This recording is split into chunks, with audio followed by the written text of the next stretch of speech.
बंदी छोड़ सतगुरु रामपाल जी परमेश्वर जी की जय हो। परम पिता परमात्मा सारी सृष्टि के रचनहार कुल मालिक असंख्य ब्रह्मांडों के स्वामी जगत गुरु तीनों लोकों में प्रवेश करके सबका धारण पोषण करने वाले राजाधीराज आत्माधार नाथों के नाथ देवों के देव महादेव सर्वेश्वर महेश्वर मृत्युंजय अजरो अमर आदि अनादि सनातनी प्रभु जगत पिता जगदीश्वर श्री श्री 1008 की उपाधि के वास्तविक अधिकारी अकाल मूर्त शब्द स्वरूपी राम वासुदेव सर्वगतम ब्रह्म परम पूज्य प्रथम पूज्य परम संत परम पुरुष परम धनी परम दयालु सत्य कबीर हक्का कबीर अल्लाहु कबीर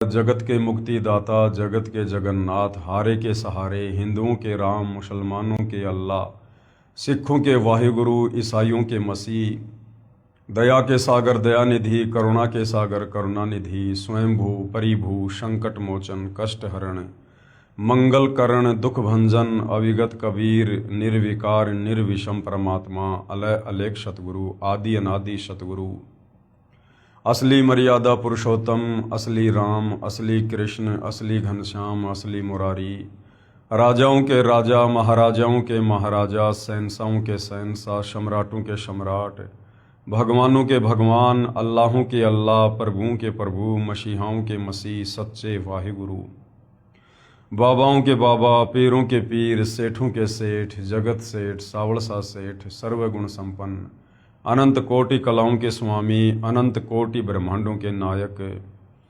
योगियों में महायोगी ध्यानियों में महाध्यानी सिद्धों में परम सिद्ध ज्ञानियों में तत्व ज्ञानी ब्रह्म ज्ञानी महाज्ञानी परम ज्ञानी विज्ञानी युवा कबीर समर्थ कबीर असमवात अमित ओजा सच्चे रहनुमा करीम अल्लाह सुभान अल्लाह दुनिया के अंतिम पैगंबर 8 सितंबर 1951 से गांव धनाना जिला सोनीपत हरियाणा भारतवर्ष की पावन भूमि पे प्रकट रियल कल की भगवान श्री नारायण साकार हरि श्री बाबा साहेब नूर अनंत परमात्मा सच्चे दरवेश सच्चे बाखबर संत श्रोमणी सतगुरु रामपाल जी परमेश्वर जी के चरण कमल में आप और हम सभी भाई बहनों का अनंत कोटि दंडवत प्रणाम। सत्साई भाई और बहनों, बहुत बड़ी दया बहुत बड़ी मेहर पूज्य गुरुदेव भगवान की परमेश्वर रामपाल जी की, जिनके शुभ आशीर्वाद से विशेष आशीर्वाद से पूरे विश्व के मानव समाज को पवित्र आध्यात्मिक पुस्तक ज्ञान गंगा के ऊपर वीडियो देखकर अध्यात्म को समझने का एक सुअवसर प्राप्त हो रहा है। ये पवित्र पुस्तक ज्ञान गंगा, जिसे परम पूज्य सतगुरु रामपाल जी ने अपने कर कमलों द्वारा लिखा है, जो सर्व धर्मों के पवित्र धर्मशास्त्रों से प्रमाणित है। भाई और बहनों, इस पुस्तक को पढ़ने के बाद ही या फिर सतगुरु रामपाल जी के सत्संग सुनने के बाद ही असल में आपको इस बात का पता चल सकता है कि जिस परमपिता परमेश्वर की प्राप्ति के लिए ये आत्मा सदियों से युगों से भटक रही है, कभी मंदिरों में मस्जिदों में चर्चों में गुरुद्वारों में तीर्थों पर धामों पर जंगल में गुफाओं में, लेकिन आज तक हमें ये भी कोई नहीं बता पाया कि वो परमात्मा कौन है, उसका नाम क्या है, वो स्त्री रूप में है या पुरुष रूप में है, वो साकार है या निराकार है, वो मिले तो कैसे मिले, मिलता नहीं तो क्यों नहीं मिलता, उसकी जानकारी कहाँ है। आज तक किसी भी धर्म का कोई भी धर्म गुरु इस सवाल का जवाब भगत समाज को, परमात्मा प्रेमी आत्माओं को नहीं दे पाया। कारण क्या था? तत्व ज्ञानहीनता। क्योंकि तत्व ज्ञान के बिना, सृष्टि रचना को अच्छे से समझे और जाने बिना हम अध्यात्म को समझ ही नहीं सकते। हम भक्ति मार्ग की ABCD तक भी नहीं पहुंच सकते जब तक हमें सृष्टि रचना का ज्ञान नहीं होगा। तो भाई और बहनों, सृष्टि रचना के ऊपर इस पवित्र पुस्तक ज्ञान गंगा पर जो वीडियो बन रहे हैं, उनमें काफ़ी वीडियो बन चुके हैं अब आप जी सृष्टि रचना पर बन चुके वीडियो देखकर भली भांति समझ सकते हैं कि सृष्टि का विस्तार कैसे हुआ। ये सूर्य, चंद्रमा, तारे, नक्षत्र, ग्रह, उपग्रह, पिंड, ये ब्रह्मांड, ये उपग्रह, ये किस प्रकार से बने हैं। ये पृथ्वी किसी अन्य चीज पर टिकी हुई है या फिर परमेश्वर की वचन शक्ति से ये आकाश में स्थिर है। आप हर प्रकार से अध्यात्म को जान सकते हैं, समझ सकते हैं, लेकिन उसके लिए आपको सृष्टि रचना को सुनना पड़ेगा। और सृष्टि रचना आपको मिलेगी या तो सतगुरु रामपाल जी के द्वारा लिखित पवित्र पुस्तकों में या फिर सतगुरु रामपाल जी के द्वारा किए गए प्रवचनों में। इसके अलावा धरती पर दूसरा कोई विकल्प सृष्टि रचना को जानने का या आध्यात्मिक ज्ञान को जानने का नहीं है। ठीक है, गांव गांव में, नगर नगर में साधु संत महात्मा पीर पैगंबर बैठे हुए हैं, लेकिन उनके पास में वही 4 बातें हैं जो शास्त्रों के विरुद्ध हैं। तो वहां से आपकी आत्मा को कभी भी अध्यात्म को लेकर संतुष्टि नहीं मिल सकती है। तो भाई और बहनों, आज इस पवित्र पुस्तक ज्ञान गंगा के ऊपर जो वीडियो बनाने की श्रृंखला जारी है, इस श्रृंखला में आज हमारा ये 18वें नंबर का वीडियो है। और अभी तक हमने अध्यात्म के विषय में लगभग बहुत कुछ जान लिया है, पहचान लिया है, समझ लिया है, जितना हमें हमारे आत्मा के कल्याण के लिए जरूरी है। तो भाई और बहनों, अब इतना सब कुछ जानने के बाद कि परमात्मा कौन है, कैसा है, कहाँ रहता है, कैसे मिलता है, और सर्व धर्मों के पवित्र धर्मशास्त्र उस परमेश्वर के होने की गवाही दे रहे हैं।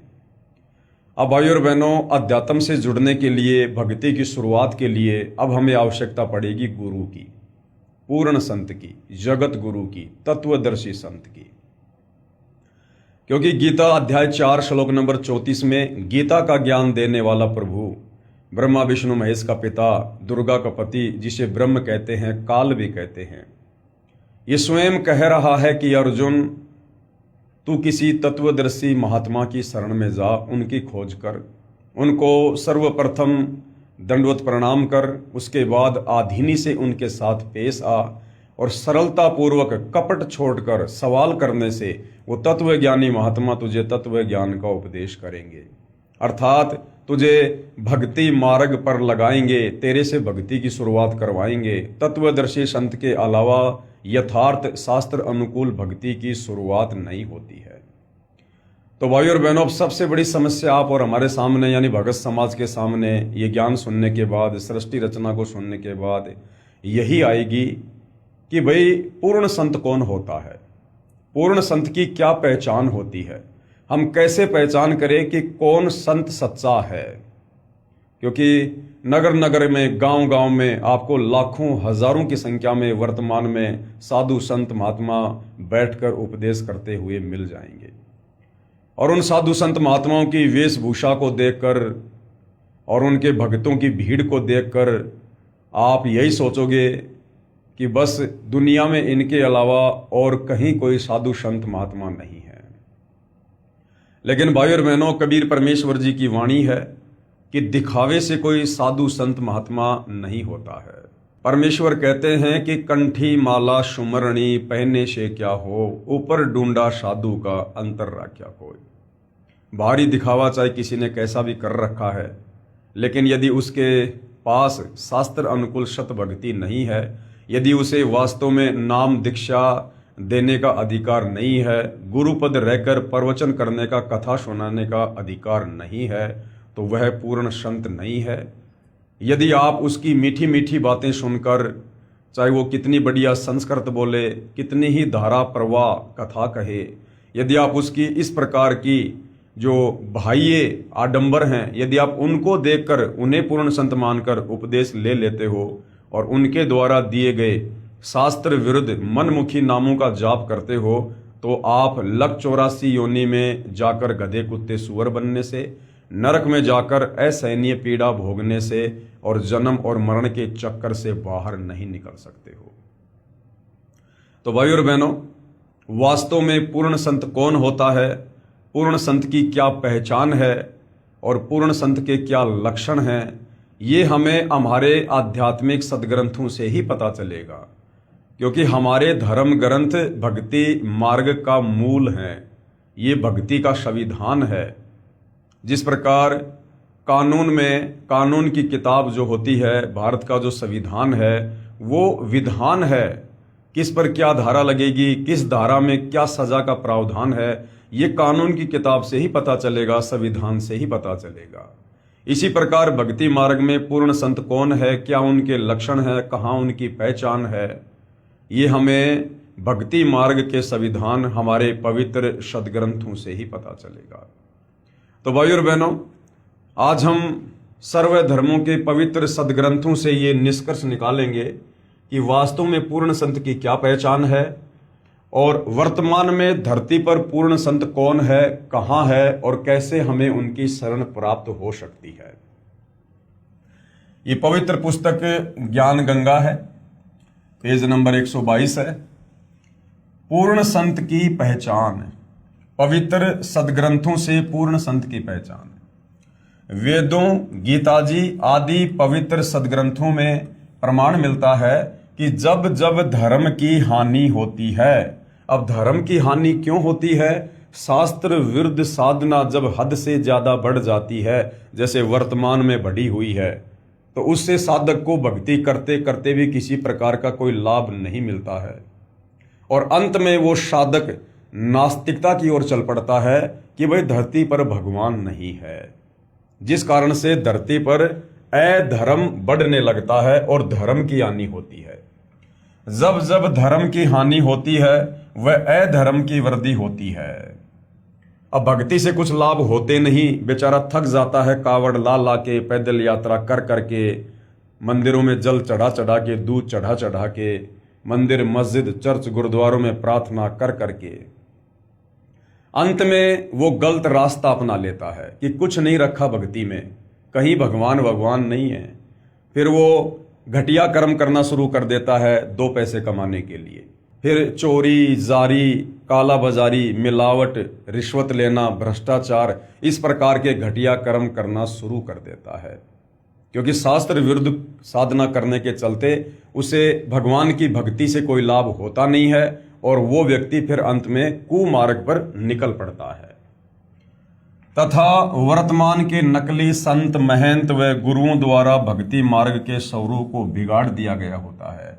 जैसे वर्तमान में एकमात्र सतगुरु रामपाल जी के अलावा इस पूरे विश्व में जितने भी धर्म है और उन धर्मों में जितने भी धर्मगुरु हैं, उनके द्वारा पूरे समाज को केवल शास्त्र विरुद्ध साधना ही करवाई जा रही है और शास्त्र विरुद्ध व्याख्या कर करके भक्ति और भगवान की और पूरे समाज को बिगाड़ दिया है। लोग भगवान से कोसों दूर हो चुके हैं और लोगों ने भक्ति से लाभ ना होने के चलते गलत रास्ते अपनाने शुरू कर दिए हैं। फिर परमेश्वर स्वयं आकर या अपने परम ज्ञानी संत को भेजकर सच्चे ज्ञान के द्वारा धर्म की पुनः स्थापना करता है। क्या होता है फिर? यदा यदा ही धर्मस्य ग्लानि भवते भारत। फिर वो परमेश्वर स्वयं ही इस पृथ्वी पर अपने सतलोक से चलकर और प्रकट होता है और परमेश्वर यहाँ हमें तत्व ज्ञान से परिचित करवाता है। भाइयों और बहनों, इस कबीर परमेश्वर जी के अलावा इस धरती पर कोई भी हमें शास्त्र अनुकूल साधना देने में सक्षम नहीं है, क्योंकि चाहे कितना ही बड़ा कोई मंडलेश्वर हो, आचार्य हो, शंकराचार्य हो, पोप या पादरी हो, चाहे ब्रह्मा विष्णु महेश ही क्यों ना है, उस कबीर परमेश्वर की तुलना में हम सब ऊंट के मुंह में जीरे के बराबर भी नहीं हैं, क्योंकि हम सब उस कबीर परमेश्वर के वचन से उत्पन्न हैं, हम उनके बच्चे हैं और इस काल के साथ 21 ब्रह्मांड में आकर हम यहाँ अपना कर्म भोग रहे हैं। और जैसे हमारे कर्म होते हैं, जैसी हमारी भक्ति होती है, उस आधार से ये काल, ये ब्रह्म हमें यहाँ पर पोस्ट प्रदान कर देता है। एक जीव को ये गधा बना के छोड़ देता है, एक जीव को मच्छर बना देता है, तो किसी को ब्रह्मा विष्णु महेश और देवों की पदवी प्रदान कर देता है। और कर्म आधार से फिर वो चींटी भी कभी ब्रह्मा विष्णु महेश की पोस्ट पर बैठती है और कर्म आधार से कभी वो ब्रह्मा विष्णु महेश भी उस पोस्ट को छोड़कर फिर चींटी की योनि में जाते हैं। तो भाइयों और बहनों, कबीर परमेश्वर के अलावा हमें सृष्टि रचना के विषय में और शत आध्यात्मिक ज्ञान के विषय में यहाँ कोई भी बताने में सक्षम नहीं है, समर्थ नहीं है। तो क्या होता है, फिर परमेश्वर स्वयं आकर, वो स्वयं ही आते हैं। यहाँ पर आगे लेखक के द्वारा लिखा है कि अपने परम ज्ञानी संत को भेजकर सच्चे ज्ञान के द्वारा धर्म की पुनः स्थापना करता है। भाइयों और बहनों, जब आप इस ज्ञान में आगे बढ़ोगे सतगुरु रामपाल जी से उपदेश प्राप्त करके, तो आपको भक्ति मार्ग के विषय में बहुत कुछ जानने और समझने को मिलेगा। कबीर परमात्मा सतलोक से चलकर इस बिगड़े हुए इस भक्ति के स्वरूप को पुनः स्थापित करने के लिए, सुधारने के लिए, हमें शास्त्र अनुकूल साधना देने के लिए स्वयं ही धरती पर प्रकट होते हैं, अपने तेज पुंज वाले शरीर को हल्का करके, और एक मनुष्य की भांति, एक मनुष्य के बच्चे के रूप में यहाँ पर परमेश्वर प्रकट होकर लीला करते हैं। या जब चाहे किसी साधु संत महात्मा या जिंदा बाबा के रूप में प्रकट होकर भी परमेश्वर कुछ समय के लिए यहाँ पर अपना ज्ञान प्रचार करते हैं। सतलोक से परमात्मा किसी परम ज्ञानी संत को या किसी आत्मा को इस काल के 21 ब्रह्मांड में तत्व ज्ञान प्रचार के लिए नहीं भेजते हैं।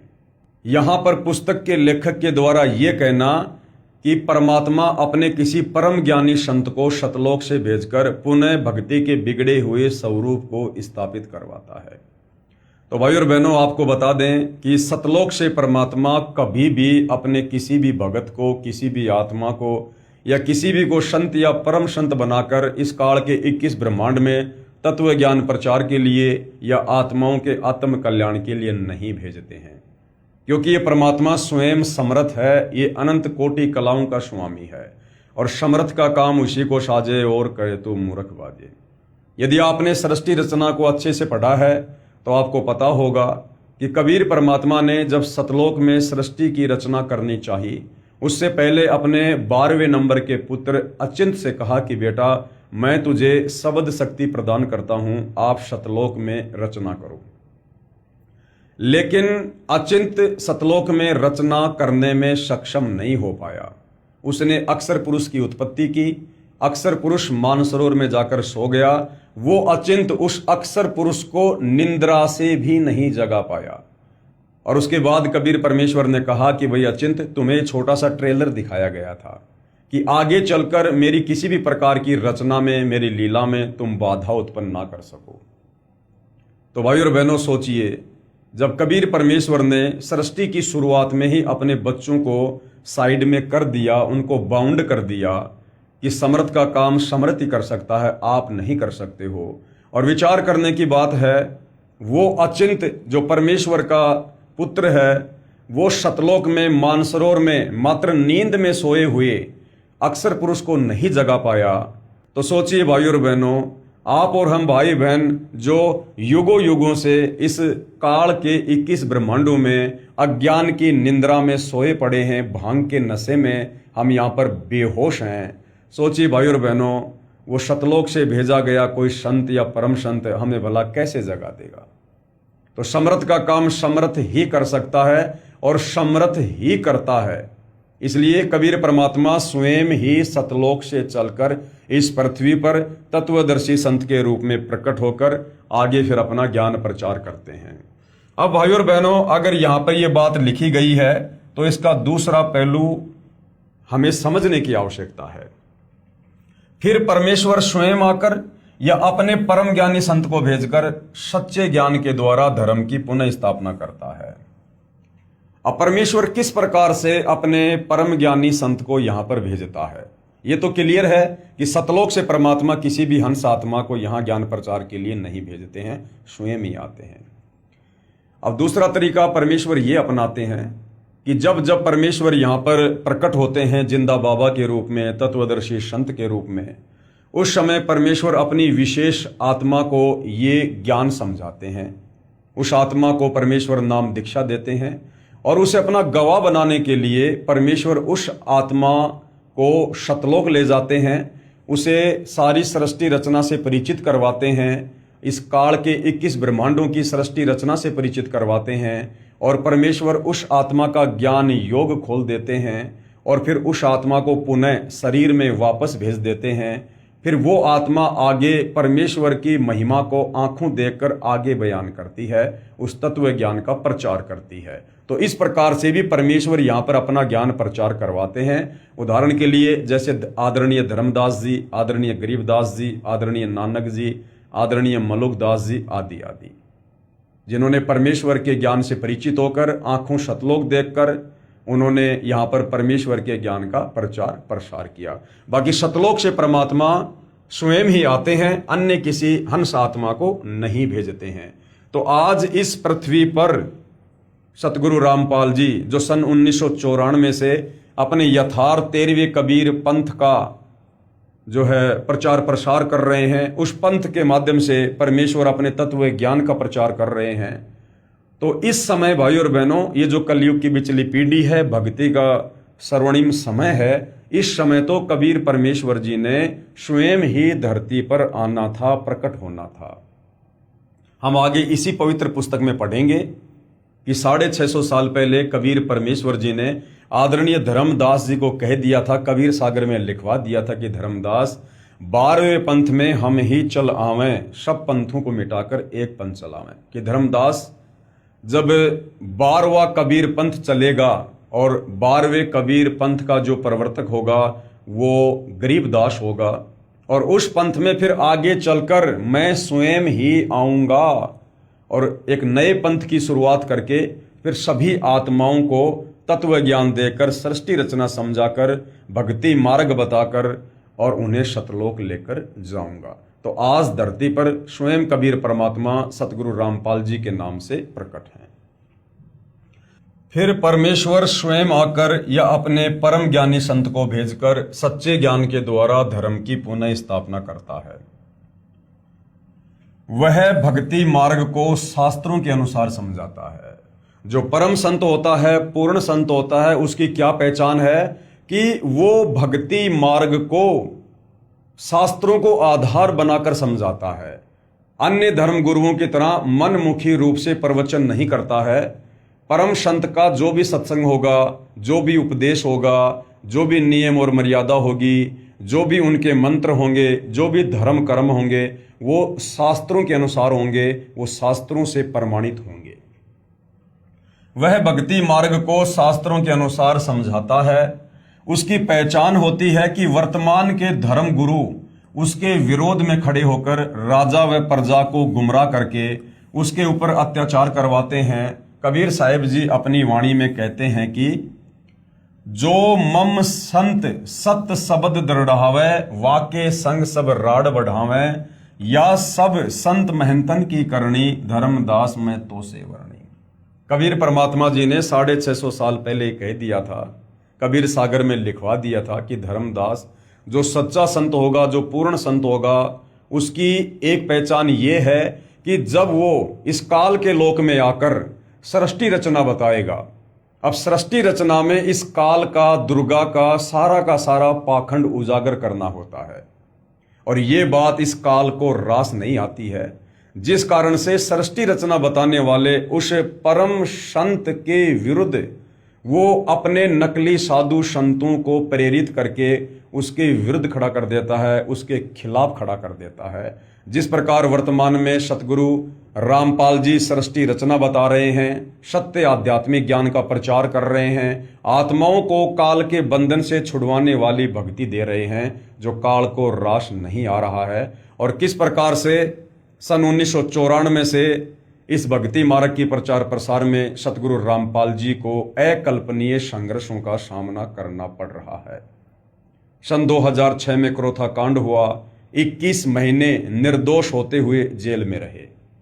उसके बाद 2014 में बरवाला कांड हुआ, निर्दोष होने के बावजूद भी 11 साल जेल में रहे, और भी कई प्रकार के जो है अत्याचारों का और संघर्षों का सामना उनको करना पड़ा। तो ये भी एक परम संत की पहचान होती है कि काल इस सत भक्ति मार्ग में, जो कि शास्त्रों पर आधारित होता है, इस सत भक्ति मार्ग को इतनी आसानी से आगे नहीं बढ़ने देता है, परंतु काल अपने इस षड्यंत्र में सफल नहीं हो पाता है, क्योंकि उस तत्वदर्शी संत के रूप में, उस पूर्ण संत के रूप में स्वयं कबीर परमात्मा ही होते हैं, जिनके अलावा दूसरा कोई समर्थ, कोई सर्वशक्तिमान इस सृष्टि में नहीं है।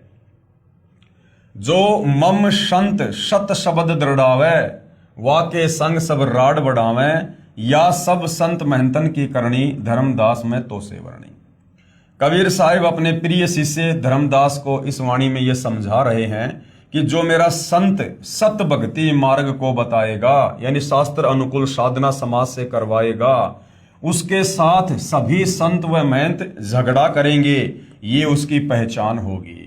तो वर्तमान में भाइयों और बहनों, आप जी भली भांति पूर्ण संत की पहचान करते हुए सतगुरु रामपाल जी के इस लीला में जीवन को देख सकते हैं, समझ सकते हैं।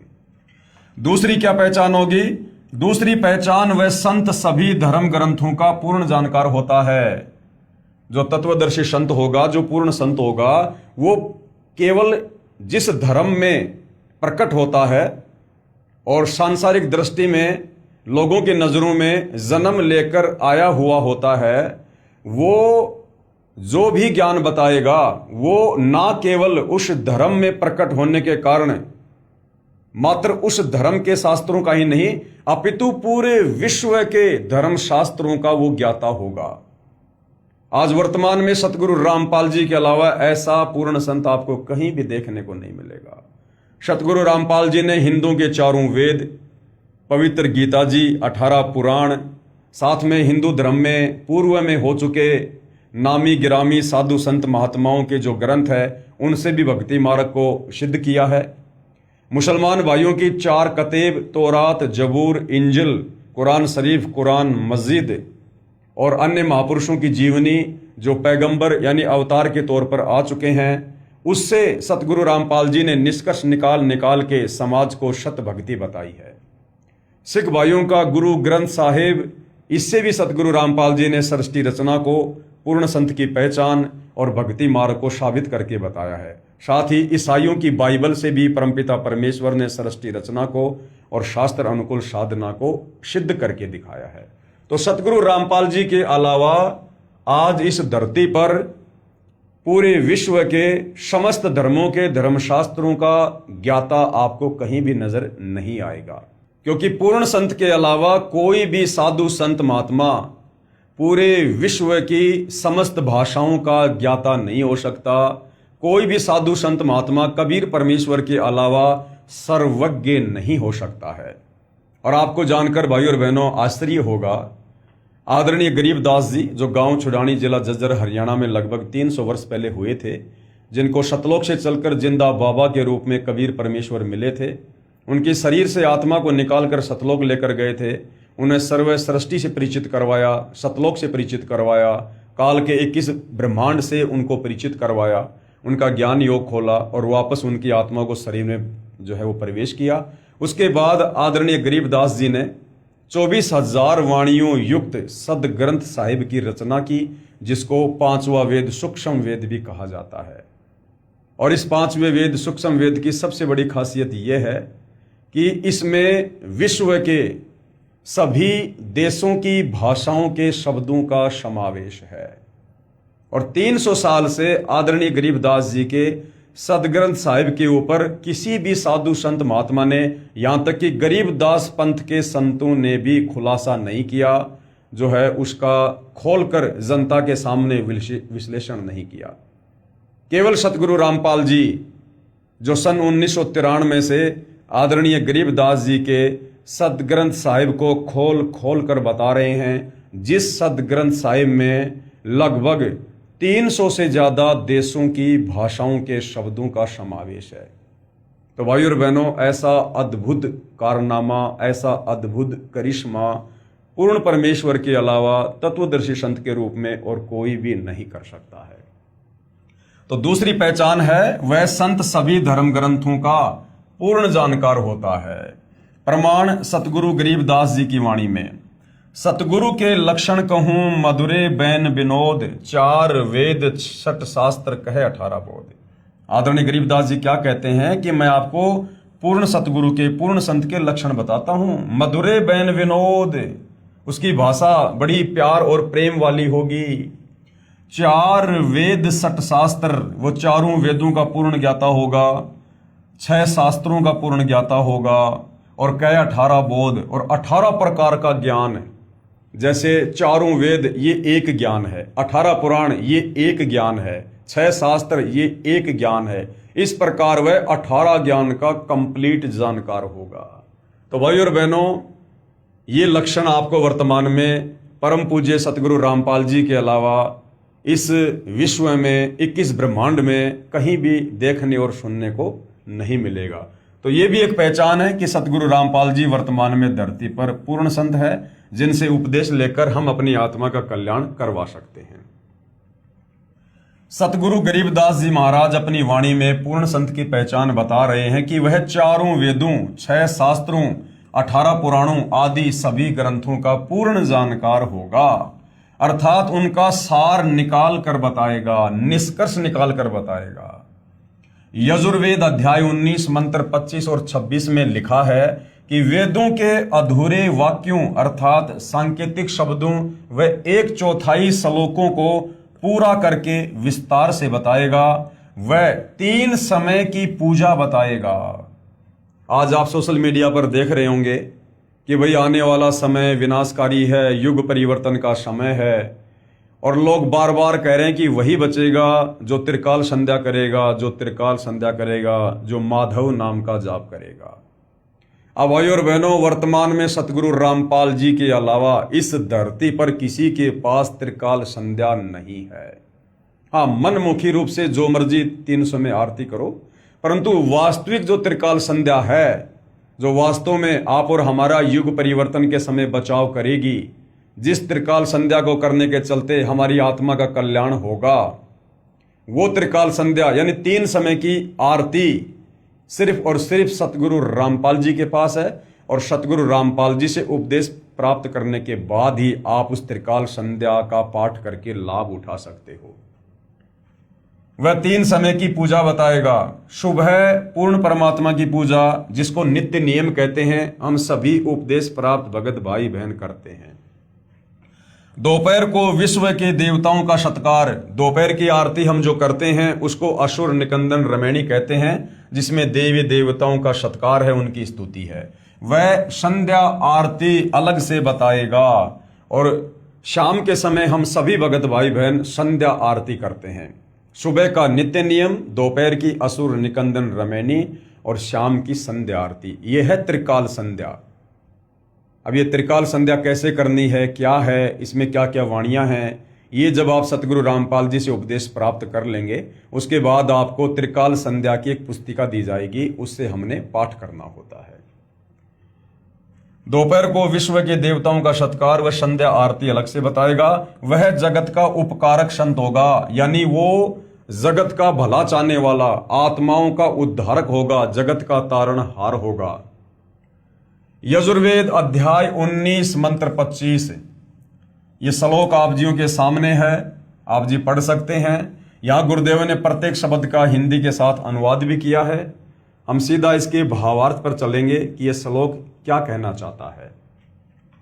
भावार्थ: तत्वदर्शी संत वह होता है, पूर्ण संत कौन होता है, जिसको तत्वदर्शी संत भी कहते हैं, जो वेदों के सांकेतिक शब्दों को पूर्ण विस्तार से वर्णन करता है, जिससे पूर्ण परमात्मा की प्राप्ति होती है, वह वेद के जानने वाला कहा जाता है। भाई और बहनों, आज से पहले जिन लोगों ने जो कहा करते थे हम संस्कृत के प्रकांड विद्वान हैं, जिन लोगों ने 18 पुराणों का संस्कृत से हिंदी में अनुवाद किया है, पवित्र गीता जी का संस्कृत से हिंदी में अनुवाद किया है, और चारों वेदों का संस्कृत से हिंदी में अनुवाद किया है, जिनमें महर्षि दयानंद भी एक संत हुए हैं। लेकिन भाई और बहनों, अब सतगुरु रामपाल जी ने जो इन समस्त धर्म ग्रंथों का, चारों वेदों का, गीता जी का, पुराणों का, बाइबल का, कुरान का, इनका जो यथार्थ अनुवाद करके भगत समाज को निष्कर्ष निकाल के दिया है, अब इससे साबित होता है कि चाहे महर्षि दयानंद जी हो या चाहे अन्य कोई अनुवादक हो, किसी ने भी इन धर्मशास्त्रों का यथार्थ अनुवाद नहीं किया है, क्योंकि उनको तत्व ज्ञान नहीं था। और तत्व ज्ञान के बिना आप किसी भी सदग्रंथ को समझ ही नहीं सकते, अनुवाद करना तो बहुत दूर की बात है। दूसरा भाइयों और बहनों, ये चारों वेद, ये पूर्ण ब्रह्म कबीर परमेश्वर ने इस ब्रह्म को, काल को दिए थे। तो भाइयों और बहनों, इस पूर्ण ब्रह्म की इस कृति को, लेख को, वो पूर्ण ब्रह्म स्वयं ही आकर यहाँ पर प्रकट होकर तत्वदर्शी संत के रूप में सही सही बताता है, व्याख्या करता है। दूसरा कोई भी इन धर्मशास्त्रों की यथार्थ व्याख्या करने में सक्षम नहीं है। उसके बाद यजुर्वेद अध्याय 19 मंत्र 26, ये श्लोक आप जियों के सामने है, पढ़ सकते हैं। यहाँ गुरुदेव ने अनुवाद में प्रत्येक शब्द का हिंदी में अनुवाद भी किया है। ये श्लोक हमें क्या समझाना चाहता है? भावार्थ, जिस पूर्ण संत के विषय में मंत्र 25 में कहा है, वह दिन में 3 बार, प्रातः यानी सुबह, दिन के मध्य यानी दोपहर को, और शाम को साधना करने को कहता है। सुबह तो पूर्ण परमात्मा की पूजा, दोपहर को सर्व देवताओं का सत्कार के लिए, तथा शाम को संध्या आरती आदि को अमृतवाणी के द्वारा करने को कहता है। वह सर्व संसार का उपकार करने वाला होता है। और ये त्रिकाल संध्या वर्तमान में सतगुरु रामपाल जी के अलावा अपने भक्तों को कोई भी संत करने का आदेश नहीं देता है, क्योंकि उनके पास ये त्रिकाल संध्या है ही नहीं, वो केवल नाम जानते हैं। उसके बाद भाइयों और बहनों, यजुर्वेद अध्याय 19 मंत्र 30, ये संस्कृत में श्लोक आप जियों के सामने है, पढ़ सकते हैं। प्रत्येक शब्द का हिंदी में अनुवाद गुरुदेव ने किया है। हम सीधा इसके भावार्थ पर चलते हैं कि पूर्ण संत के विषय में ये श्लोक हमें क्या समझा रहा है।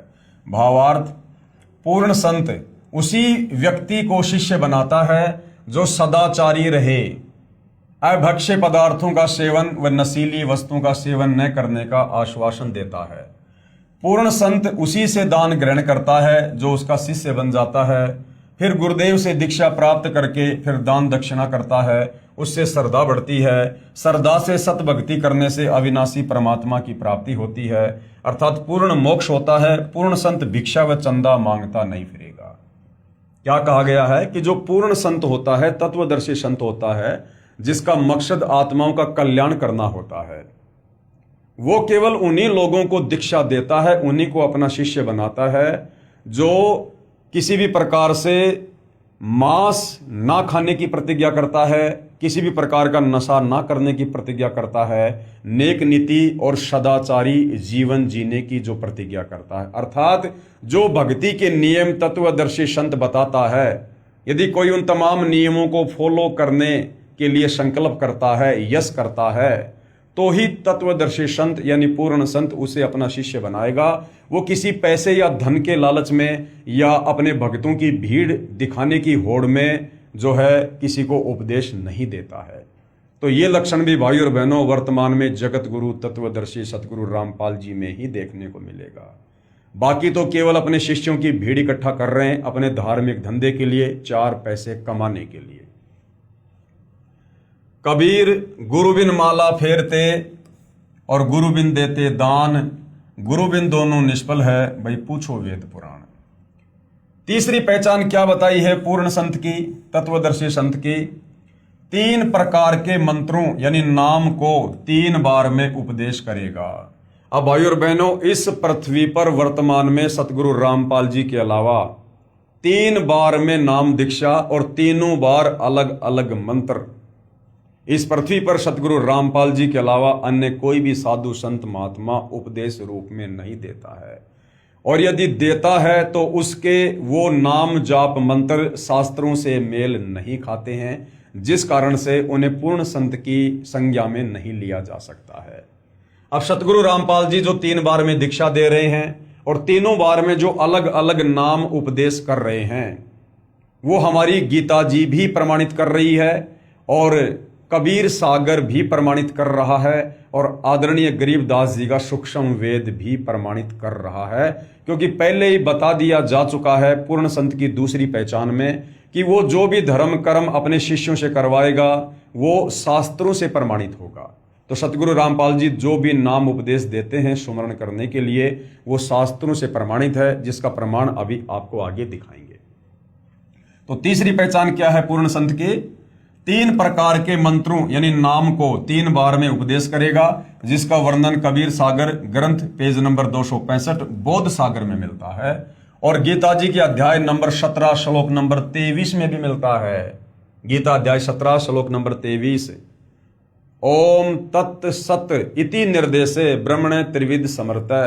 ओम तत् सत, परंतु ये कंप्लीट मंत्र नहीं है। ओम तो सीधा सीधा इस ब्रह्म का, इस काल का है, जो गीता जी अध्याय 8 श्लोक नंबर 13 में ये खुद कह रहा है गीता का ज्ञान देते समय अर्जुन को कि ओम इति एक अक्षर ब्रह्म व्यवहारण माम अनुस्मरण ये पर्याति तजन देहम सयाति परमाम गतम, कि अर्जुन मेरी साधना का, मेरी भक्ति का केवल एक ओम मंत्र है, नथिंग एल्स। और ये जय जय राम हरे राम राधे राधे श्याम मिला दे सीताराम सीताराम ओम नमो भागवते वासुदेवाय नमः, ये कोई नाम नहीं है, ये सब मनमुखी मंत्र हैं, जिनके जाप करने से साधक का जन्म मरण का रोग, 184 योनियों का कष्ट कभी समाप्त नहीं हो सकता है, उसे नरक में जाना ही पड़ेगा।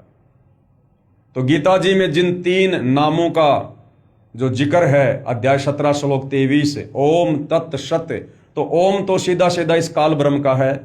उसके बाद जो सत है वो सांकेतिक है भाइयों और बहनों, केवल सत सत जाप नहीं करना होता, वो सांकेतिक है। उसमें 2 मंत्र हैं जो सतगुरु रामपाल जी ही देने के अधिकारी हैं, और ये जो सत है ये उस पर ब्रह्म का अक्षर पुरुष का जाप है।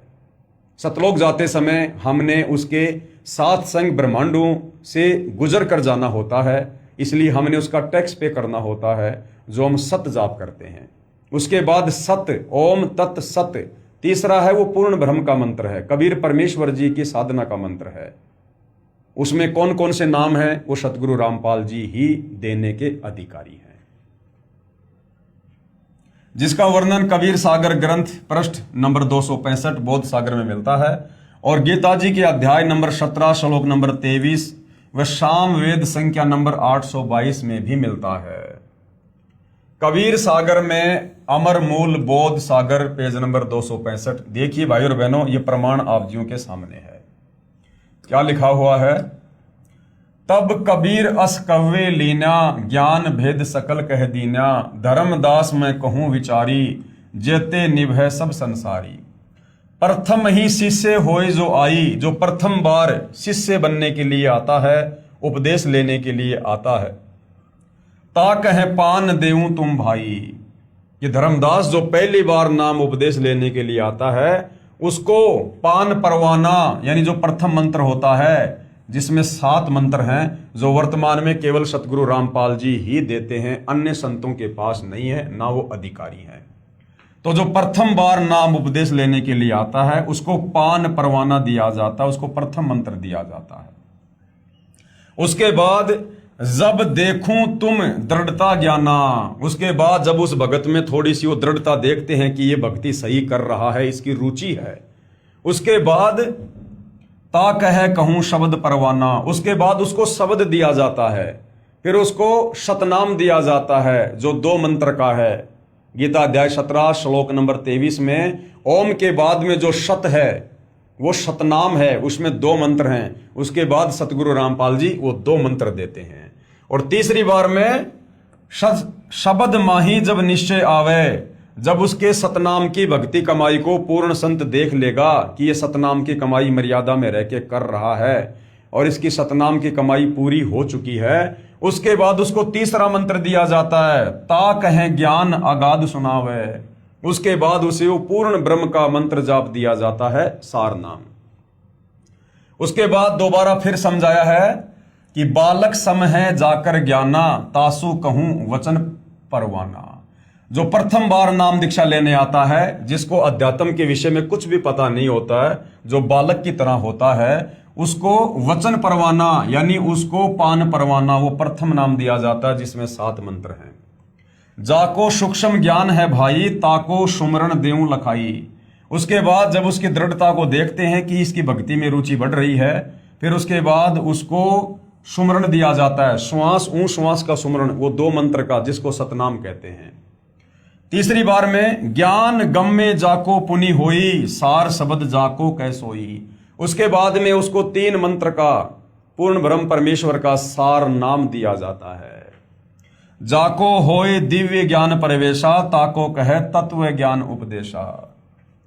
उपरोक्त वाणी से स्पष्ट है कि कड़िहार गुरु यानी पूर्ण संत 3 स्थिति में सार नाम तक प्रदान करता है। वो 3 स्थिति में अपने भगत को उपदेश देता है। तो भाइयों और बहनों, ये लक्षण वर्तमान में सतगुरु रामपाल जी के अलावा आपको धरती पर 3 बार में अपने भक्तों को नाम उपदेश देने की जो प्रक्रिया है, ये आपको और किसी संत के मार्ग में नहीं मिलेगी। तथा चौथी स्थिति में सार शब्द प्रदान होता है। उसके बाद में जब उसके तीनों मंत्रों की कमाई पूरी हो जाती है, पूर्ण संत देख लेता है, फिर उसे सार शब्द उपलब्ध करवाता है, उसके अंतःकरण में सार शब्द को प्रकट करता है। ये चौथी स्थिति भाइयों और बहनों पूर्ण मोक्ष प्राप्ति की है। और ये सार शब्द ये सतगुरु रामपाल जी के अलावा भूल जाओ कि 21 ब्रह्मांड में किसी के भी पास होगा। और ये सार शब्द कोई 200, 400, 500, 1000 भक्तों को इकट्ठा करके नहीं दिया जाता है। जो उस शब्द के लायक हो जाता है, पूर्ण संत, तत्वदर्शी संत, उसको गुप्त में ये शब्द देता है, अर्थात ये शब्द जो है वो प्रकट करता है। क्योंकि कबीर सागर में तो ये प्रमाण बाद में देखा था, परंतु उपदेश विधि पहले ही पूज्य दादा गुरुदेव तथा परमेश्वर कबीर साहिब जी ने हमारे पूज्य गुरुदेव को प्रदान कर दी थी। अब ये इस पुस्तक का जो लेखक है, जो भगत है, वो यहां पर लिख रहा है कि सतगुरु रामपाल जी ने तो ये नाम दीक्षा देने की 3 बार की जो प्रक्रिया है, ये बाद में देखी थी। उससे पहले हमारे दादा गुरु जी और कबीर परमात्मा जी दिया करते थे। तो भाइयों और बहनों, ये लेखक के अपने विचार हैं, क्योंकि सतगुरु रामपाल जी स्वयं पूर्ण ब्रह्म परमात्मा है। और ये इस प्रकार से शास्त्रों का सहारा सिर्फ और सिर्फ आप और हमें अध्यात्म को समझाने के लिए ले रहे हैं। ये सारी बातें सतगुरु रामपाल जी, ये सारा ज्ञान, ये सारे मंत्र, सारी भक्ति, चारों वेदों का सहारा लिए बिना, बाइबल, कुरान, पुराण, तौरेत, जबूर, इंजिल, इन सब पुस्तकों का सहारा लिए बिना भी हमें ज्यों का त्यों बता सकते हैं, समझा सकते हैं। सतयुग में कौन सी गीता जी लिखी हुई थी, कौन सी कुरान शरीफ लिखी हुई थी, कौन से 18 पुराण लिखे हुए थे। ये भक्ति विधि, ये मंत्र, ये मर्यादा, सब कुछ कबीर परमात्मा सतयुग में, त्रेता में, द्वापर में अपने भक्तों को दिया करते थे। आज वही कबीर परमात्मा सतगुरु रामपाल जी के नाम से धरती पर प्रकट हैं। परंतु इस कलयुग में आप और हमारी आत्मा इतनी मलिन हो चुकी है, गंदी हो चुकी है, हम जब तक अपनी आंखों से बार बार कोई प्रमाण ना देख लें, हम उसको स्वीकार करने में सक्षम नहीं है। इसलिए आप और हमें विश्वास दिलाने के लिए सतगुरु रामपाल जी ने इन धर्मशास्त्रों का सहारा लेना पड़ रहा है। अन्यथा सतगुरु रामपाल जी तो स्वयं सर्व ज्ञान से, क्योंकि ये सर्वज्ञ है, परमात्मा है, ये परिपूर्ण है, इनको किन्हीं पुस्तकों का सहारा लेने की आवश्यकता नहीं है। जिस प्रकार भाइयों और बहनों टीचर होता है, अब टीचर वही होता है जो अपने सिलेबस से पूर्णतया परिचित होता है, लेकिन वो बच्चों के सामने, बच्चों को पढ़ाने के लिए, बच्चों को समझाने के लिए उन पुस्तकों को खोल खोल के समझाता है। वो टीचर अपने लिए नहीं समझता है, अपने लिए नहीं पढ़ता है वो पुस्तकें। वो टीचर तो सर्वज्ञ है, उस टीचर को उस पाठ्यक्रम के विषय में पूरा ज्ञान है, तभी तो वो टीचर बना है। लेकिन वो नादान बच्चे, वो उस सिलेबस से अपरिचित हैं। उन बच्चों को समझाने के लिए टीचर ने बार बार पुस्तक खोलकर उसको पढ़कर समझाना पड़ता है। इसी प्रकार सतगुरु रामपाल जी तो इस कंप्लीट अध्यात्म से पूर्णतया परिचित हैं। इन्हें आवश्यकता नहीं किसी वेद, कुरान, पुराण की। ये तो आप और हम नादान जीवों के लिए, जो अध्यात्म से सदियों से कोसों दूर बैठे हैं, आप और हमारे अंतःकरण में इस सत्य को सत्य बैठाने के लिए और इन्हें जो है आध्यात्मिक पाठ्यक्रम को, इन वेदों को, गीता को, पुराणों को, कुरान को, बाइबल को, तौरेत, जबूर, इंजिल, कुरान शरीफ, कुरान मजीद, इन तमाम प्रकार के धार्मिक सदग्रंथों का सहारा लेते हैं।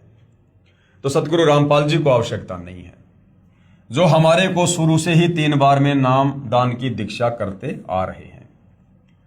हमारे गुरुदेव सतगुरु रामपाल जी महाराज प्रथम बार में श्री गणेश जी, श्री ब्रह्मा शांतरी जी, श्री लक्ष्मी विष्णु जी, श्री शंकर पार्वती जी व माता शेरा वाली का नाम जाप देते हैं। जो प्रथम बार में दीक्षा दी जाती है सतगुरु रामपाल जी के पंथ में, उसमें 7 मंत्र दिए जाते हैं, जिनमें सर्व प्रथम और अंत का जो मंत्र है वो कबीर परमेश्वर जी का है, पूर्ण ब्रह्म का है। और बीच में जो 5 मंत्र हैं वो विशेषकर हिंदू समाज जिसे अपने प्रधान देवी देवता मानते हैं, जो हमारे शरीर में बने उन कमल चक्रों में विद्यमान है, जैसे श्री ब्रह्मा और शांवत्री जी, श्री गणेश जी, श्री विष्णु लक्ष्मी जी, शेरावाली, शंकर और पार्वती। सतगुरु रामपाल जी इन पांचों देवताओं के यथार्थ मंत्र प्रथम नाम दीक्षा में साधक को जो है नामदान के रूप में देते हैं, उपदेश के रूप में देते हैं। अब बहुत सारे भाई बहन कह देते हैं सतगुरु रामपाल जी के सत्संग ना सुन पाने के चलते, उनकी पुस्तकें ना पढ़ पाने के चलते, कि सतगुरु रामपाल जी तो देवी देवताओं की भक्ति छुड़वाते हैं।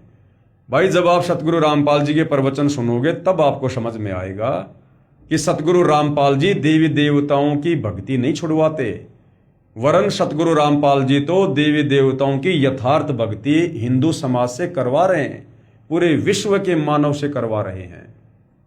हम केवल इन देवी देवताओं के नाम जानते हैं, शंकर जी, गणेश जी, ब्रह्मा जी, विष्णु जी, और हमारे नादान धर्मगुरु जो तत्व ज्ञान से अपरिचित थे, इन्हें इन देवी देवताओं के मूल मंत्रों का, बीज मंत्रों का ज्ञान नहीं, जिससे ये देवी देवता तुरंत प्रभावित होकर हमें कुछ लाभ दें। तो इन्होंने केवल देवी देवताओं के नाम ही रटवाने शुरू कर दिए। कोई विष्णु जी की भक्ति करवाता था तो उसने मंत्र दे दिया, ओम नमो भागवते वासुदेवाय नमः, या ओम नमः विष्णु देवाय नमः। कोई शंकर जी का पुजारी था, उसने अपने भक्तों को मंत्र देना शुरू कर दिया, ओम नमः शिवाय। कोई गणेश जी का पुजारी था, उसने अपने भक्तों को मंत्र देना शुरू कर दिया, ओम गणेशाय नमः। भाई और बहनों, ये तो इन देवी देवताओं के शरीर के नाम हैं, इनकी पहचान है। इन देवी देवताओं से लाभ लेने के मंत्र अलग हैं। जिस प्रकार आप जी एक कुत्ते को जो आपके पास में बैठा हो उधर मुंह करके आप उसको बार बार कहिए कुत्ता कुत्ता, ए कुत्ता, इधर आ कुत्ता, वो कुत्ता कान उठाकर भी नहीं सुनेगा, नहीं देखेगा, क्योंकि कुत्ता उसके शरीर का नाम है। लेकिन यदि आपने उस कुत्ते को अपने पास बुलाना है, उसका ध्यान आकर्षित करना है, तो उसका मूल मंत्र अलग है, उसका बीज मंत्र अलग है, जिससे वो प्रभावित होगा। आप धीरे से कह दीजिए त्योल त्योल, तुरंत कान खड़ा करके देखेगा कि मुझे कौन पुकार रहा है। आप भैंसे को भैंसा भैंसा कहिए, जोटा जोटा कहिए, वो नहीं देखेगा आपकी तरफ। उसका एक मूल मंत्र है जिससे वो आकर्षित होता है, प्रभावित होता है। आप धीरे से बोल दो उर्र रही, तुरंत आपकी तरफ वो आंख गाड़ के देखने लगेगा। इसी प्रकार ये जितने भी देवी देवता हैं जिनके मंत्र सतगुरु रामपाल जी प्रथम नाम दीक्षा में देते हैं, ये इन देवी देवताओं के मूल मंत्र हैं, इनके बीज मंत्र हैं। इन मंत्रों का पूर्ण संत से नाम उपदेश लेकर जाप करते ही ये तुरंत आकर्षित होकर ये आपको अपने स्तर का लाभ देना शुरू कर देंगे। बाकी इनके नाम आप चाहे पूरी जिंदगी जपते रहिए, और जप ही रहे सदियों से हमारे नादान धर्म गुरुओं ने मात्र देवी देवताओं के शरीर के नाम ही तो जपवाए हैं। आज सबकी दुर्गति हुई पड़ी है। इन देवी देवताओं की भक्ति करते करते भी लोग महादुखी, परेशान, हॉस्पिटल पे हॉस्पिटल खुल रही हैं। अरे भगवान की भक्ति से तो रोग कम होने चाहिए, यहाँ दिन रात रोग बढ़ते जा रहे हैं, हॉस्पिटल बढ़ते जा रहे हैं, इंसान की दुर्गति होती जा रही है। तो भाई और बहनों, आप और हमें ये नादान धर्मगुरु इन देवी देवताओं की भी सत्य साधना नहीं बता रहे थे, जिस कारण से हमें थोड़ा बहुत लाभ भी प्राप्त नहीं हो पा रहा था। और जो थोड़ा बहुत लाभ हमें मिल रहा है या मिल रहा था, हम तो सोच रहे थे कि हमारी वर्तमान भक्ति से मिल रहा है। नहीं, ये हमारे पूर्व मनुष्य जन्मों की जो भक्ति कमाई थी, जो हमारे अंतःकरण में संचित थी, हमें उससे लाभ मिल रहा था। वर्तमान शास्त्र विरुद्ध साधना से और मनमुखी नामों के जाप से किसी को किसी प्रकार का कोई लाभ नहीं होता है। हाँ, अब यदि आपको सर्वस्व लाभ प्राप्त करने हैं, इन देवी देवताओं से भी आपको सर्व लाभ प्राप्त करने हैं, तो भी आपको सतगुरु रामपाल जी से दीक्षा लेकर और इन देवी देवताओं के यथार्थ मूल मंत्रों का ही जाप करना पड़ेगा, जिनका वास हमारे मानव शरीर में बने चक्रों में होता है। मूल आधार यानी मूल चक्कर में श्री गणेश जी का वास है, शवात चक्कर में ब्रह्मा शांवत्री जी का वास है, नाभि चक्कर में लक्ष्मी विष्णु जी का वास है, हृदय चक्कर में शंकर पार्वती जी का वास है, और कंठ चक्कर में शेरा वाली माता का वास है। और इन सब देवी देवताओं के आदि अनादि नाम मंत्र होते हैं, यानी इनके मूल मंत्र अलग हैं, बीज मंत्र अलग हैं, जिनका वर्तमान में गुरुओं को ज्ञान नहीं है। वर्तमान में धरती पर सतगुरु रामपाल जी को छोड़कर किसी भी धर्म के किसी भी बड़े से बड़े धर्म गुरु, मंडलेश्वर, महामंडलेश्वर, आचार्य, शंकराचार्य किसी के पास नहीं है। इन मंत्रों के जाप से ये पांचों चक्र खुल जाते हैं। इन चक्रों के खुलने के बाद मानव भक्ति करने के लायक बनता है। सतगुरु गरीबदास जी अपनी वाणी में प्रमाण देते हैं कि 5 नाम गुज गायत्री आत्म तत्व जगाओ, ओम किलियम हरियम श्रियम सोहम ध्याओ। ये मंत्र हैं उन 5 प्रधान देवी देवताओं के, ये बीज मंत्र हैं। लेकिन आप जी सोचो कि मैं यहीं से इन मंत्रों को उठा लूं और मैं कल से ही ओम किलियम हरियम श्रियम सोहम जाप करने लग जाऊंगा। ये मंत्र कंप्लीट नहीं है। कंप्लीट मंत्र आपको सतगुरु रामपाल जी बताएंगे और उसके बाद इन मंत्रों को किस प्रकार से जाप करना है, इन मंत्रों के जाप करने की विधि क्या है, ये भी आपको सतगुरु रामपाल जी ही बताएंगे। क्योंकि पूर्ण संत से जो अधिकारी होता है उससे उपदेश लिए बिना ये मंत्र अपना वास्तविक काम नहीं करेंगे। भावार्थ, 5 नाम जो गुज गायत्री है इनका जाप करके आत्मा को जागृत करो। दूसरी बार में 2 अक्षर का जाप देते हैं। जो पूर्ण संत होता है, तत्वदर्शी संत होता है, वो प्रथम बार में तो ये पान परवाना देगा जो प्रथम दीक्षा है, जिसमें बीच बीच के 5 मंत्र हैं। और दूसरी बार में 2 अक्षर का जाप देते हैं जिसको शतनाम भी कहा जाता है, जिनमें एक तो ओम है और दूसरा तत् जो कि गुप्त है, ये अक्षर पुरुष का है, पर ब्रह्म का मंत्र है। ये केवल उपदेशी को बताया जाता है, जिनको श्वास के साथ जाप किया जाता है। ओम तो सीधा मंत्र है काल का, ब्रह्म का। दूसरा ये जो तत् है ये अक्षर पुरुष का है, जिसके 7 संग ब्रह्मांड है, जो आपने सृष्टि रचना में पढ़ा। परंतु ये तत् कोई मंत्र नहीं है, तन तो एक सांकेतिक शब्द है।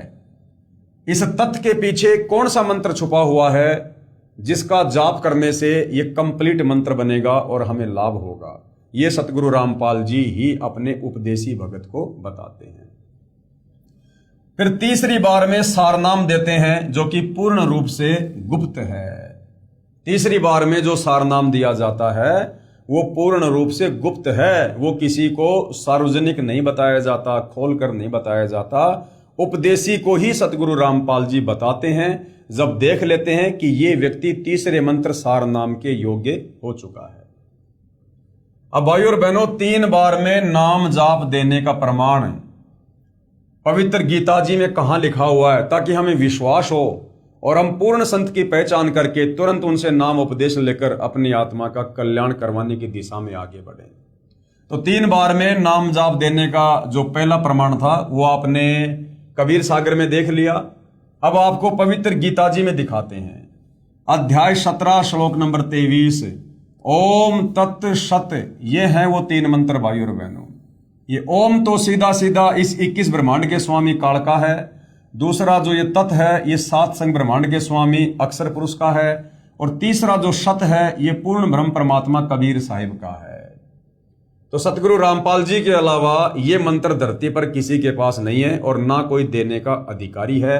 ओम तो सीधा सीधा इस काल ब्रह्म का है, बाकी ये सांकेतिक हैं। तत् और सत ये संकेतों में है। इनके पीछे कौन कौन से मंत्र हैं वो सतगुरु रामपाल जी ही बताते हैं। तो गीता अध्याय 17 श्लोक 23 क्या बता रहा है 3 बार के नाम जाप के विषय में। ओम तत् सत इति निर्देश ब्रह्मणे त्रिविध समर्थ। ब्रह्मण यानी सच्चिदानंद घन ब्रह्म की भक्ति का, पूर्ण परमात्मा कबीर साहिब की भक्ति का जाप करने का वो 3 मंत्र कौन सा है। ब्राह्मणा 3 वेदा च यज्ञा च विहिता पुरा। अब अनुवाद गुरुदेव भगवान ने किया है। ओम ब्रह्म का और तत् ये सांकेतिक मंत्र ये पर ब्रह्म का अक्षर पुरुष का है, और सत ये पूर्ण ब्रह्म का यानी कबीर परमेश्वर का है। इति मानी ऐसे ये है। त्रिविध यानी 3 प्रकार के, ब्रह्मण यानी पूर्ण परमात्मा के नाम सुमरण का, निर्देश यानी संकेत, स्मृत यानी कहा है। और सृष्टि के आदि काल में विद्वानों ने बताया कि उसी पूर्ण परमात्मा ने वेद तथा यज्ञ आदि रचे। तो भाई और बहनों, इस मंत्र को प्राप्त किए बिना ओम तत् सत को आप काल के 21 ब्रह्मांड से मुक्त नहीं हो सकते हैं। और ये कंप्लीट मंत्र यहां तो केवल संकेत में है, कोड वर्ड में है। एक कंप्लीट मंत्र आप जी को सतगुरु रामपाल जी के पास ही मिलेगा, केवल पूर्ण संत के पास ही मिलेगा। ये पूर्ण संत की पहचान है कि वो 3 बार में दीक्षा देगा, और 3 बार के नाम का ये संकेत, ये प्रमाण आपको पवित्र गीता जी दे रही है, जो गीता जी चारों वेदों का सारांश है। तो किसी प्रकार की कोई शंका नहीं होनी चाहिए कि वास्तव में धरती पर पूर्ण संत सतगुरु रामपाल जी ही हैं, जिनसे उपदेश लेकर ही भक्ति सफल हो सकती है। बाकी बहुत सारे गुरु मिलेंगे आपको, ओम तत्सत ऐसा जाप मंत्र देने वाले। उनके शिष्य ओम तत्सत जाप करते रहते हैं, चाहे पूरी जिंदगी करते रहो, कोई बदलाव नहीं मिलेगा आपको उनके जीवन में, उनकी क्रिया में, उनके स्वभाव में, उनके खान पान में, उनके विचारों में। क्योंकि ये मंत्र है ही नहीं, ये कंप्लीट नहीं है, ये तो संकेत है, ये तो कोड वर्ड में है। क्योंकि गीता जी चारों वेदों का सार है, गीता जी चारों वेदों का संक्षिप्त रूप है, इसलिए संकेतों में है। और संकेतों को वो तत्वदर्शी संत ही समझा सकता है। संख्या नंबर 822 सामवेद उतार्चिक अध्याय 3 खंड नंबर 5 श्लोक नंबर 8 सतगुरु रामपाल जी द्वारा भाषा भाष्य। अब यहां पर क्या लिखा हुआ है, ये श्लोक आप जियों के सामने है भाइयों और बहनों। प्रत्येक शब्द का गुरुदेव ने यहां पर हिंदी में अनुवाद भी किया हुआ है। हम सीधा सीधा इसके भावार्थ पर चलेंगे कि यह श्लोक हमें क्या समझाना चाहता है। भावार्थ इस मंत्र में स्पष्ट किया है कि पूर्ण परमात्मा कबीर अर्थात कबीर मानव शरीर में गुरु रूप में प्रकट होकर प्रभु प्रेमियों को 3 नाम का जाप देकर सत्य भक्ति कराता है। अब देखिएगा भाइयों और बहनों, यहां पर यह भी क्लियर हो जाएगा कि कबीर परमात्मा स्वयं आते हैं सतलोक से चलकर भक्ति बताने, या किसी परम ज्ञानी संत को भेजते हैं। क्या लिखा है इस मंत्र में, यह स्पष्ट किया है कि पूर्ण परमात्मा कबीर अर्थात कबीर मानव शरीर में एक मनुष्य का चोला धारण करके और गुरु रूप में प्रकट होकर प्रभु प्रेमियों को, यानी परमात्मा चाहने वाली आत्माओं को, जो मंदिर मस्जिद चर्च गुरुद्वारों में भटकते रहते हैं भगवान के लिए, उनको 3 नाम का जाप देकर और सत्य भक्ति कराता है। कबीर परमात्मा स्वयं ही मानव रूप में प्रकट होकर, उनका शरीर आप और हमारे जैसा नहीं होता, दिखाई अवश्य देता है हमारे जैसा, परंतु उनका शरीर तेज पुंज का होता है, नूरी होता है, शब्द का होता है। तो वो कबीर परमात्मा खुद ही धरती पर प्रकट होकर सतगुरु की भूमिका करता है, तत्वदर्शी संत कहलाता है, जगत गुरु कहलाता है, और परमात्मा चाहने वाली आत्माओं को 3 बार में दीक्षा देता है। 3 बार में 3 मंत्रों का जाप देता है, जो वर्तमान में सतगुरु रामपाल जी के अलावा अन्य कोई संत नहीं देता है। तो यह प्रमाण सामवेद में भी है, तो इससे भी हमें पूर्ण संत की पहचान होती है। तथा उस मित्र भगत को पवित्र करके, यानी अपने ज्ञान से, भक्ति से उसको पवित्र करके, अपने आशीर्वाद से पूर्ण परमात्मा प्राप्ति करके पूर्ण सुख प्राप्त करवाता है, अर्थात उसका मोक्ष कर देता है और वो साधक सतलोक में चला जाता है। साधक की आयु यानी उम्र बढ़ाता है। यही प्रमाण गीता अध्याय 17 श्लोक 23 में है कि ओम तत्सत इति निर्देश ब्रह्मण त्रिविध समर्थ। भावार्थ है कि पूर्ण परमात्मा को प्राप्त करने का ओम, दूसरा तत् और तीसरा सत्य, ये मंत्र जाप सुमरण करने का निर्देश है। इस नाम को तत्वदर्शी संत से प्राप्त करो। गीता अध्याय 4 श्लोक 34, ये गीता ज्ञानदाता काल ब्रह्म खुद कह रहा है अर्जुन को कि अर्जुन, इस कंप्लीट आध्यात्मिक ज्ञान का, संसार की रचना का, सृष्टि रचना का मुझे भी ज्ञान नहीं है। अगर तुझे ज्ञान प्राप्त करना है, मोक्ष प्राप्त करना है, तो किसी तत्वदर्शी संत की खोज कर। तो भाई और बहनों, आज धरती पर वह तत्वदर्शी संत सतगुरु रामपाल जी हैं। इस नाम को तत्वदर्शी संत से प्राप्त करो। तत्वदर्शी संत के विषय में गीता अध्याय 4 श्लोक नंबर 34 में कहा है। किसने कहा है? गीता जी का ज्ञान देने वाले इस ब्रह्म ने, इस काल ने, दुर्गा के पति ने, ब्रह्मा विष्णु महेश के पिता ने श्री कृष्ण जी के शरीर में प्रेत की भांति प्रवेश करके, और क्या कहा है? तथा गीता अध्याय नंबर 15 श्लोक नंबर 1 व 4 में तत्वदर्शी संत की पहचान बताई है। गीता जी अध्याय 15 और श्लोक 1 से 4 में तत्वदर्शी संत की, पूर्ण संत की पहचान बताई गई है तथा कहा है कि तत्वदर्शी संत से तत्व ज्ञान जानकर उसके पश्चात उस परम पद परमेश्वर की खोज करनी चाहिए। जहां जाने के पश्चात साधक यानी भगत लौटकर संसार में यानी काल के 21 ब्रह्मांडों में नहीं आते, अर्थात पूर्ण मुक्त हो जाते हैं। उसी पूर्ण परमात्मा से संसार की रचना हुई है। यानी वो तत्वदर्शी संत ही संसार रूपी उल्टे लटके उस पीपल के वृक्ष की व्याख्या करेगा जो आपने सृष्टि रचना सुनी, जिसमें सर्वप्रथम कबीर परमात्मा ने ऊपर के 4 अविनाशी लोकों की रचना की, अनामी लोक, अगम लोक, अलख लोक, शतलोक। उसके बाद में कबीर परमेश्वर ने इस काल को 21 ब्रह्मांड दिए, सतलोक से बाहर किया। उसके बाद अक्षर पुरुष को 7 संग ब्रह्मांड दिए और शतलोक से बाहर किया। इस प्रकार से कंप्लीट सृष्टि रचना को वो तत्वदर्शी संत ही बताएगा। ये पूर्ण संत की पहचान होती है, तत्वदर्शी संत की पहचान होती है। विशेष उपरोक्त विवरण से स्पष्ट हुआ कि पवित्र चारों वेद भी साक्षी हैं कि पूर्ण परमात्मा ही पूजा के योग्य है। उसका वास्तविक नाम कबीर देव अर्थात कबीर परमेश्वर है तथा 3 मंत्र के नाम का जाप करने से ही पूर्ण मोक्ष होता है। धर्मदास जी को तो परमेश्वर कबीर साहिब जी ने सार शब्द देने से मना कर दिया था तथा कहा था कि यदि सार शब्द किसी काल के दूत के हाथ पड़ गया तो बिचली पीढ़ी वाले हंस पार नहीं हो पाएंगे। जैसे कलयुग के प्रारंभ में प्रथम पीढ़ी वाले भगत अशिक्षित थे, यानी 650 साल पहले जो हम 64 लाख भगत थे वो अनपढ़ थे, अशिक्षित थे। तथा कलयुग के अंत में यानी इस कलयुग की बिचली पीढ़ी के समाप्त होने के बाद में कलयुग के अंत में लाखों साल बाद जो तीसरी जो पीढ़ी शुरू होगी तथा कलयुग के अंत में अंतिम पीढ़ी वाले भगत वो कृतघ्नी हो जाएंगे, वो भक्ति के योग्य नहीं रहेंगे। तथा अब वर्तमान में सन 1947 से भारत स्वतंत्र होने के पश्चात बिचली पीढ़ी प्रारंभ हुई है। जिस दिन सतगुरु रामपाल जी इस धरती पर प्रकट हुए 8 सितंबर 1951 को, उस दिन से कलयुग की बिचली पीढ़ी शुरू हुई है और जब तक सतगुरु रामपाल जी रहेंगे ये कलयुग की बिचली पीढ़ी रहेगी। तो क्या कहा जा रहा है, अब वर्तमान में सन 1947 से भारत स्वतंत्र होने के पश्चात बिचली पीढ़ी प्रारंभ हुई है। सन 1951 में सतगुरु रामपाल जी महाराज को भेजा गया है, भेजा नहीं गया, सतगुरु रामपाल जी स्वयं सतलोक से चलकर आए हैं, प्रकट हुए हैं। अब सर्व भगत जन शिक्षित हैं, शास्त्र अपने पास विद्यमान है।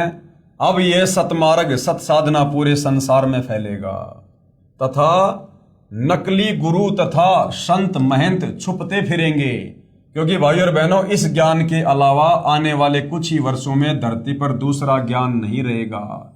सभी आत्माओं को परमात्मा की चाहत है, बेचारे भटक रहे हैं लेकिन कहीं शास्त्र अनुकूल साधना नहीं मिल रही और किसी प्रकार का आध्यात्मिक लाभ नहीं हो रहा। हर आदमी दुखी है, परेशान है, फिर भी परमात्मा की खोज में लगा हुआ है। अब सतगुरु रामपाल जी ने वो शत आध्यात्मिक ज्ञान दे दिया है, शास्त्र अनुकूल भक्ति दे दी है, सृष्टि रचना खोल के बता दी है, अपने प्रवचनों में सर्व धर्मों के सर्व धर्म शास्त्रों को खोल खोल के दिखा दिया है। और आप और हम सभी शिक्षित हैं, अनपढ़ नहीं हैं। ऊपर से विज्ञान का जमाना, टेक्नोलॉजी है, हर धर्म ग्रंथ को हर भाषा में ट्रांसलेट कर दिया गया है। मोबाइल में गूगल पे जाकर 2 मिनट में किसी भी श्लोक का कोई भी अर्थ हम देख सकते हैं, समझ सकते हैं। तो अब पूरा विश्व इन नकली संतों को छोड़ेगा और सतगुरु रामपाल जी की शास्त्र अनुकूल साधना को अपनाएगा, जिसके चलते ये जितने भी काल प्रेरित साधु संत महात्मा हैं जो केवल भक्ति मार्ग में रोड़ा ही अटकाते हैं, अब ये छुपते फिरेंगे। कहने का मतलब है अब इनके पास कोई भी जो है उपदेश प्राप्त करने के लिए नहीं जाएगा।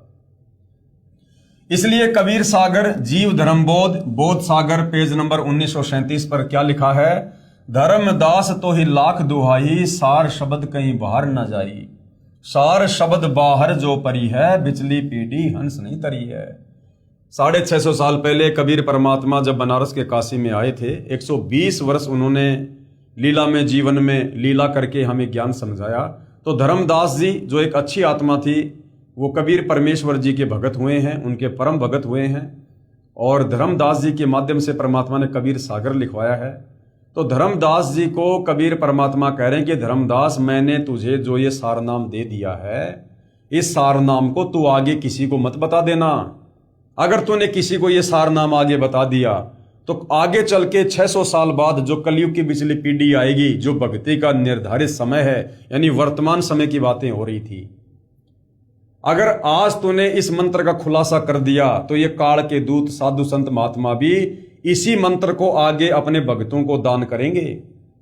और फिर जब हम जाएंगे खुद और जब यही मंत्र हम दान करेंगे तो कोई भी हमारे ऊपर विश्वास नहीं करेगा। लोग ये कहेंगे कि यही मंत्र जो सतगुरु रामपाल जी देते हैं ये तो हमारे गुरु जी भी दे रहे हैं, सदियों से दे रहे हैं, तो सतगुरु रामपाल जी हमें क्या कुछ नया दे रहे हैं। और उन नकली संतों के द्वारा दिया गया मंत्र काम नहीं करेगा, क्योंकि वो दीक्षा देने के अधिकारी नहीं है, वो गुरु पद के अधिकारी नहीं है, जिस कारण से भगत आत्माएं जो है अपना मोक्ष नहीं करवा पाएंगी, भक्ति का लाभ नहीं उठा पाएंगी। तो धर्मदास जी को परमात्मा ने कहा था कि धर्मदास तो है लाख दुहाई, और ये सार शब्द अर्थात सार नाम कहीं बाहर ना जाए, किसी को तू बता मत देना। सार शब्द बाहर जो पढ़ी ये बिचली पीढ़ी हंस नहीं तरी। पुस्तक धनी धर्मदास जीवन दर्शन एवं वंश परिचय के पेज नंबर 46 पर लिखा है कि 11वीं पीढ़ी को, यानी धर्मदास जी की वंशावली में जो 11वीं पीढ़ी थी, 11वीं पीढ़ी को गद्दी नहीं मिली। जिस महंत जी का नाम धीरज नाम साहिब कवर्धा में रहता था, उसके बाद 12वां महंत उग्र नाम साहिब ने दामा खेड़ा में गद्दी की स्थापना की तथा स्वयं ही महंत बन बैठा। इससे पहले दामा खेड़ा में गद्दी नहीं थी। इससे स्पष्ट है कि पूरे विश्व में सतगुरु रामपाल जी महाराज के अतिरिक्त वास्तविक भक्ति मार्ग नहीं है। सतगुरु रामपाल जी महाराज अपने प्रवचनों में बार बार कहते हैं कि सर्व प्रभु प्रेमी श्रद्धालुओं से प्रार्थना है कि मुझे प्रभु का भेजा हुआ दास जानकर अपना कल्याण करवाओ। बिल्कुल सतगुरु रामपाल जी बार बार कहते हैं कि भाई मुझे तो परमात्मा का भेजा हुआ दास मानकर मेरे से उपदेश ले लो और अपनी आत्मा का कल्याण करवाओ। क्योंकि सतगुरु रामपाल जी की मजबूरी है सीधा सीधा कहना कि भाई मैं ही कबीर परमात्मा हूं और सतलोक से चलकर तुम्हारी गलती को माफ करके तुम्हें भक्ति देकर वापस सतलोक ले चलने के लिए आया हूं। तो कोई भी व्यक्ति उनकी इस बात पर यकीन नहीं करेगा, क्योंकि हमें भक्ति और भगवान की परिभाषा का ही नहीं पता, हमें पूर्ण संत की पहचान का ही नहीं पता, हम सृष्टि रचना से ही अपरिचित हैं। इसलिए सतगुरु रामपाल जी स्वयं कबीर परमेश्वर होते हुए अपने आप को छुपाकर कबीर जी का दास बताकर ये ज्ञान आप और हम तक पहुंचाने का प्रयास कर रहे हैं। और जिन जिन आत्माओं को ये ज्ञान आगे चलकर समझ में आने लग जाता है, उन आत्माओं को सतगुरु रामपाल जी में कोई कबीर जी का दास नहीं बल्कि स्वयं कबीर ही नजर आता है। ये संसार समझदा नाही कहंदा शाम दोपहरे नू, गरीब दास ये वक्त जात है रोग इस पैरे नू। यदि एक बार ये समय हाथ से निकल गया, सतगुरु रामपाल जी इस धरती से वापस सतलोक चले गए, उसके बाद हाथ मसलते रह जाओगे, उसके बाद आत्म कल्याण नहीं है। तो उनके रहते सहते उनसे नाम उपदेश लेकर भाई अपनी जो है आत्मा का कल्याण करवाना चाहिए। 12वां पंथ किसका? आदरणीय गरीबदास जी का 12वें पंथ यानी गरीबदास पंथ 12वां पंथ लिखा है कबीर सागर कबीर चरित्र बोध पेज नंबर 1870 पर। इसके विषय में कबीर सागर कबीर वाणी पेज नंबर 136-137 पर वाणी लिखी है कि अब आपको पता चलेगा कि सतगुरु रामपाल जी कौन है वर्तमान में, स्वयं कबीर जी हैं या कबीर जी के द्वारा भेजे गए दास हैं। संवत 1775 होई ता दिन प्रेम प्रकटे जग सोई, यानी ये आदरणीय गरीबदास जी के विषय में है कि सन 1775 में आदरणीय गरीबदास जी का इस धरती पर प्राकाटे होगा। और साखी हमारी लिए जीव समझावे असंख्य जन्म ठोर नहीं पावे। और गरीबदास जी इस 12वें पंथ की शुरुआत करेंगे, 12वें पंथ के गुरु होंगे। वो कबीर जी की वाणियों को आधार बनाकर ही ज्ञान समझाएंगे, परंतु गरीबदास जी के 12वें पंथ में नाम उपदेश प्राप्त करके कोई भी आत्मा सतलोक नहीं जा पाएगी। 12वें पंथ प्रकट है वाणी शब्द हमारे की निर्णय ठानी, अस्थिर घर का मर्म न पावे ये 12 पंथ हम ही को ध्यावे। यानी भक्ति तो कबीर जी की करेंगे, परंतु complete way of worship, complete भक्ति की विधि 12वें पंथ में ना होने के कारण 12वें पंथ के भगत भी, साधक भी सतलोक नहीं जा पाएंगे। फिर क्या होगा? 12वें पंथ हम ही चल आवे। कबीर परमेश्वर जी ने 650 साल पहले धर्मदास जी को कह दिया था, कबीर सागर में लिखवा दिया था कि धर्मदास, जब गरीबदास जी का 12वां पंथ चल चुका होगा, उसके बाद उस 12वें पंथ में फिर आगे चलकर हम ही कौन? स्वयं कबीर जी, कि हम ही चल आवे, यानी मैं कबीर खुद ही आगे चलकर 12वें पंथ में आऊंगा और सब पंथ मेट एक ही पंथ चलावें और सारे पंथों को खत्म करके, खत्म कैसे करेंगे? तलवार से नहीं, लड़ाई झगड़ा करके नहीं, अपना तत्व ज्ञान देकर उन 12 पंथों के अज्ञान को नष्ट कर देंगे और फिर एक नया पंथ चलाएंगे, 13वां कबीर पंथ। तो सन 1994 में सतगुरु रामपाल जी ने नया यथार्थ 13वां कबीर पंथ शुरू किया। उससे पहले 17 फरवरी 1988 को आदरणीय राम देवानंद जी को अपना मुंह बोला गुरु बनाकर गरीबदास के 12वें पंथ में प्रवेश किया, क्योंकि आदरणीय राम देवानंद जी गरीबदास जी के 12वें पंथ के अंतिम संत थे, अंतिम गुरु थे। तो 12वें पंथ में सतगुरु रामपाल जी ने स्वयं प्रवेश किया और उसके बाद सन 1994 में नाम दीक्षा देना शुरू करके नया यथार्थ 13वां कबीर पंथ शुरू किया। तो ये किसने शुरू करना था? कबीर ने या कबीर के दास ने? 12वें पंथ हम ही चल आवे। कबीर जी ने कहा था मैं खुद ही चल के आऊंगा भाई। तो भाई और बहनों, अब आप विचार कर सकते हो कि सतगुरु रामपाल जी स्वयं कबीर हैं या कबीर जी के द्वारा भेजे गए कोई परम ज्ञानी संत है। धर्मदास मेरी लाख दुहाई, सार शब्द बाहर ना जाई, सार शब्द बाहर जो पर ही, बिचली पीढ़ी हंस नहीं तरही। 33 अरब ज्ञान हम भाक्या, सार शब्द गुप्त ही राख्या। कबीर परमेश्वर ने कहा, धर्मदास मैं युगों युगों से, सदियों सदियों से यहां पर सतलोक से चलकर आता हूं, ज्ञान समझाता हूं। सतयुग में आया, त्रेता में आया, द्वापर में आया और मैंने 33 अरब वाणियां बोली हैं, यानी इतना ज्ञान मैंने यहां पर बोल दिया जीवों को समझाने के लिए। परंतु वो जो सार शब्द है, जो मुक्ति का मंत्र है, उसको मैंने अभी तक गुप्त ही रखा है। मूल ज्ञान तब तक छुपाई, जब लग 12 पंथ ना मिट जाई। उस सार नाम को, उस सार शब्द को उस समय तक छुपा के रखना है जब तक ये 12 पंथ जो काल के द्वारा चलाए गए थे, जब तक ये 12 पंथ समाप्त ना हो जाएं। तो भाई और बहनों, अब ये सारे पंथ समाप्त हो चुके हैं। सतगुरु रामपाल जी के तत्व ज्ञान ने इन सब की मिट्टी पलीत कर दी है। ये जबरदस्ती जो है इन गद्दियों पर बैठे हुए हैं और ये ज्यादा समय चलने वाला काम नहीं है। 2030 या 32 तक ये पूरी तरह से बिल्कुल सफाया हो जाएगा इन काल के दूतों का और इन काल के पंथों का। यहां पर साहिब कबीर जी अपने शिष्य धर्मदास जी को समझाते हैं कि संवत 1775 में मेरे ज्ञान का प्रचार होगा, जो 12वां पंथ होगा। 12वें पंथ में हमारी वाणी प्रकट होगी, लेकिन सही भक्ति मार्ग नहीं होगा। फिर क्या होगा?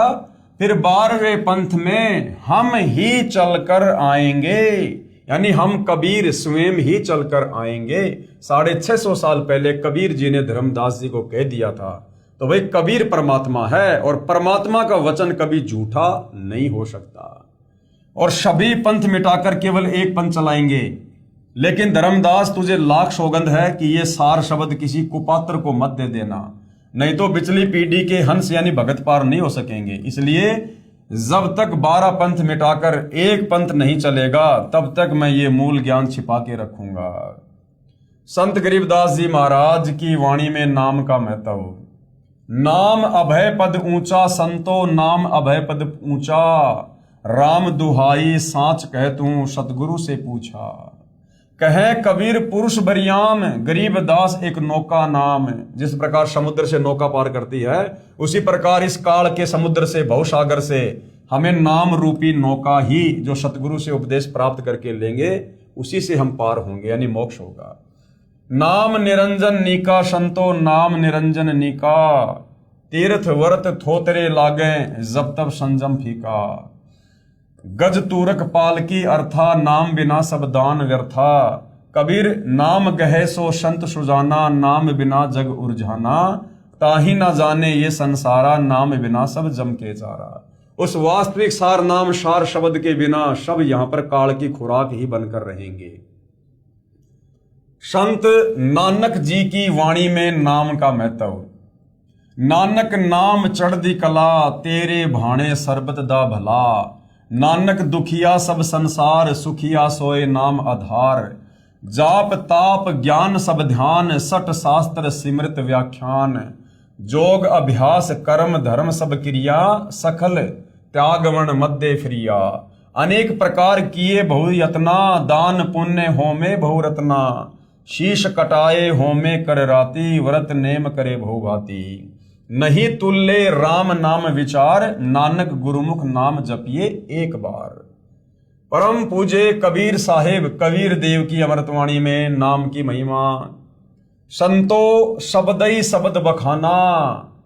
हम इसका जो सरलार्थ है वो आगे पढ़ेंगे, पहले क्या वाणी है उसको हम पढ़ते हैं। संतो शब्दई शब्द बखाना, यानी सब संतों ने नाम की महिमा गाई है। शब्द फांस फंसा, सब कोई शब्द नहीं पहचाना। लेकिन झूठे शब्दों के चक्कर में ओम नमः भागवते वासुदेवाय नमः, जय जय राम हरे राम, राधे राधे श्याम मिला दे, ओम नमः शिवाय, इन झूठे नाम जाप के चक्कर में पूरा संसार उलझा हुआ है। कोई शब्द नहीं पहचाना। वो वास्तव में शब्द, वो मंत्र, वो गीता अध्याय 17 श्लोक 23 का ओम तत्सत, वो वास्तविक मंत्र आज तक कोई नहीं समझ पाया, कोई प्राप्त नहीं कर पाया, और उसके बिना मुक्ति नहीं हो सकती। और वो मंत्र अब वर्तमान में कंप्लीट सतगुरु रामपाल जी से उपदेश प्राप्त करके ही आप जी ले सकते हो, लाभ उठा सकते हो। प्रथम ही ब्रह्म स्वयं इच्छा ते पांचों शब्द उचारा, सोहम निरंजन निरंकार शक्ति और ओंकारा। पांचों तत्व प्रकृति तीनों गुण उपजाया, लोक दीप चारों खान 84 लख बनाया। इस सृष्टि रचना में सब कुछ आप जियों को बता दिया गया है कि किस प्रकार से ये पांचों तत्व इस काल में कूर्म के मुकुट से प्राप्त किए, और 5 तत्व से इसने किस ब्रह्मांड में अपनी रचना की। और ये प्रकृति यानी इसकी पत्नी है दुर्गा, और तीनों गुण उपजाया, यानी इस प्रकृति से इस काल ने शारीरिक संबंध बना के पति पत्नी व्यवहार करके तीनों गुण उपजाया। ये ब्रह्मा विष्णु महेश एक एक गुण से युक्त हैं। रजगुण ब्रह्मा, सतगुण विष्णु, तमगुण शंकर। लोक दीप चारों खान 84 लख बनाया, शब्दई काल कलंदर कहिए शब्दई भरम भुलाया। 5 शब्द की आस में सर्वस्व मूल गवाया। इस काल के जो 5 नाम है, इन 5 नामों को जाप करके इंसान कभी भी यहां से मुक्त नहीं हो सकता। शब्दई ब्रह्म प्रकाश मेट के बैठे मुंदे द्वारा, और शब्दई निर्गुण शब्दई सरगुण शब्दई वेद पुकारा। शुद्ध ब्रह्म काया के भीतर बैठ करे स्थाना, ज्ञानी योगी पंडित और सिद्ध शब्द में उलझाना। 5 ही शब्द 5 हैं, मुद्रा काया बीच ठिकाना। जो जिह संक आराधन करता, सोती ही करत बखाना। शब्द निरंजन चांचरी मुर्दा है, नैनन के माही। ताको जाने गोरख योगी, महातेज तप माही। शब्द ओंकार भूंचरी मुद्रा, त्रिकुटी है अस्ताना। व्यास देव ताही पहचाना, चांद सूर्य तिही जाना। सोहम शब्द अगोचरी मुद्रा, भवर गुफा स्थाना। सुखदेव मुनि ताही पहचाना, सुन अनहद को काना। शब्द ररंकार खेचरी मुर्दा, 10वें द्वार ठिकाना। ब्रह्मा विष्णु महेश आदि लो ररंकार पहचाना। शक्ति शब्द ध्यान उन्मनी मुद्रा, बसे आकाश स्नेही। झिलमिल झिलमिल जोत दिखावे, जाने जनक विदेही। 5 शब्द 5 हैं, मुद्रा सो निश्चय कर जाना। आगे पुरुष पुराण नी अक्षर, तिनकी खबर न जाना। 9 नाथ 84 सिद्ध, लो 5 शब्द में अटके। और मुद्रा साध रहे गट भीतर, फिर औंधे मुंह लटके। 5 शब्द 5 है मुद्रा, लोक दीप यमजाला। कहे कबीर अक्षर के आगे नी अक्षर का उजियाला। अब क्या बताया गुरुदेव ने, इस काल के जो 5 मंत्र हैं, इन 5 मंत्रों को किन किन संतों ने महापुरुषों ने जपा, और इन 5 मंत्रों को जपने के बावजूद भी तत्वदर्शी संत के अभाव में, कंप्लीट भक्ति के कोर्स के अभाव में वो काल के ही जाल में रहे। जैसा कि इस शब्द संतों शब्दई शब्द बखाना, इसमें लिखा है कि सभी संत जन शब्द यानी नाम की महिमा सुनाते हैं। पूर्ण ब्रह्म कबीर साहिब जी ने बताया है कि शब्द सत्य पुरुष का भी है, जो कि सत्य पुरुष का प्रतीक है। वह ज्योति निरंजन काल का प्रतीक भी शब्द ही है। जैसे शब्द ज्योति निरंजन, जब कबीर परमात्मा ने इसको अंडे से उत्पन्न किया तो इसका क्या नाम रखा था? ज्योति निरंजन। तो ये ज्योति निरंजन इस काल का शब्द है। जैसे शब्द ज्योति निरंजन यह चांचरी मुद्रा को प्राप्त करवाता है, इसको गोरख योगी ने बहुत अधिक तप करके प्राप्त किया, जो कि आम साधारण व्यक्ति के बस की बात नहीं है, लेकिन वो भी पार नहीं हो पाया। वो गोरख भी 650 साल पहले कबीर परमात्मा की शरण में आया, फिर कबीर परमेश्वर ने उसको 2 अक्षर का सतनाम दिया, तब जाकर कहीं उसका रास्ता निकला आत्म कल्याण का। और फिर गोरखनाथ काल तक ही साधना करके सिद्ध बन गए, मुक्त नहीं हो पाए। जब कबीर साहिब ने सतनाम तथा सारनाम दिया, तब काल से छुटकारा गोरखनाथ जी का हुआ। काल से छुटकारे का मतलब है अभी उसका पूर्ण मोक्ष नहीं हुआ है, फिर से परमात्मा उसको मनुष्य जन्म देगा और कभी अपनी शरण में लेगा। क्योंकि गोरखनाथ जी 650 साल पहले कबीर परमेश्वर जी की शरण में आए थे। और जब आप सतगुरु रामपाल जी के सत्संग सुनेंगे तो आपको पता चलेगा कि गोरखनाथ जी भी उन 64 लाख भक्तों में ही थे, और 64 के 64 लाख भगत उस समय फैल हो गए थे। किसी का भी आत्म कल्याण नहीं हुआ, क्योंकि आत्म कल्याण करने का ठीक का समय वर्तमान कलयुग की पिछली पीढ़ी है। इसलिए ज्योति निरंजन नाम का जाप करने वाले काल जाल से नहीं बच सकते, अर्थात सतलोक नहीं जा सकते। उसके बाद एक शब्द है ओंकार, यानी ओम, जो इस काल का जाप है। ओंकार का जाप करने से भूचरी मुद्रा की स्थिति में साधक आ जाता है, जो कि वेद व्यास ने साधना की और काल जाल में ही रहा। उसके बाद में ये जो अकेला सोहम नाम है, इसको जाप करने से भी मुक्ति नहीं है। सोहम नाम के जाप से अगोचरी मुद्रा की स्थिति हो जाती है और काल के लोक में बनी भंवर गुफा में पहुंच जाते हैं, जिसकी साधना सुखदेव ऋषि ने की और केवल श्री विष्णु जी के लोक में बने स्वर्ग तक पहुंचा। उसके बाद में दूसरा शब्द है ररंकार। ये खैचरी मुद्रा 10वें द्वार सुषमणा तक पहुंच जाते हैं। ब्रह्मा विष्णु महेश तीनों ने ररंकार को ही सत्य मानकर काल के जाल में उलझे रहे। उसके बाद में है शक्ति, यानी श्रीयम, ये दुर्गा जी का मंत्र है। श्रीयम शब्द ये उन्मनी मुद्रा को प्राप्त करवा देता है, जिसको राजा जनक ने प्राप्त किया, परंतु मुक्ति नहीं हुई। कई संतों ने 5 नामों में शक्ति की जगह सत्य नाम जोड़ दिया है, जो कि सत्य नाम कोई जाप नहीं है। सतनाम कोई जाप नहीं है। सतनाम तो उस वास्तविक सच्चे नाम की ओर संकेत करता है कि भैया वो सच्चा नाम किसी पूर्ण संत से प्राप्त करके और अपनी आत्मा का कल्याण कराओ। ये सतनाम ये तो सच्चे नाम की तरफ इशारा करता है। जैसे सतलोक को सचखंड भी कहते हैं, ऐसे ही सत्य नाम वह सच्चा नाम है। केवल सतनाम जाप करने का नहीं है। इन 5 शब्दों की साधना करने वाले 9 नाथ तथा 84 सिद्ध भी इन्हीं तक सीमित रहे, यानी काल तक सीमित रहे, मोक्ष नहीं हुआ। तथा शरीर में यानी घट में ही धुन सुनकर आनंद लेते रहे, यानी काल इनको फंसा के रखता है इन 5 मंत्रों के जाप करवाकर।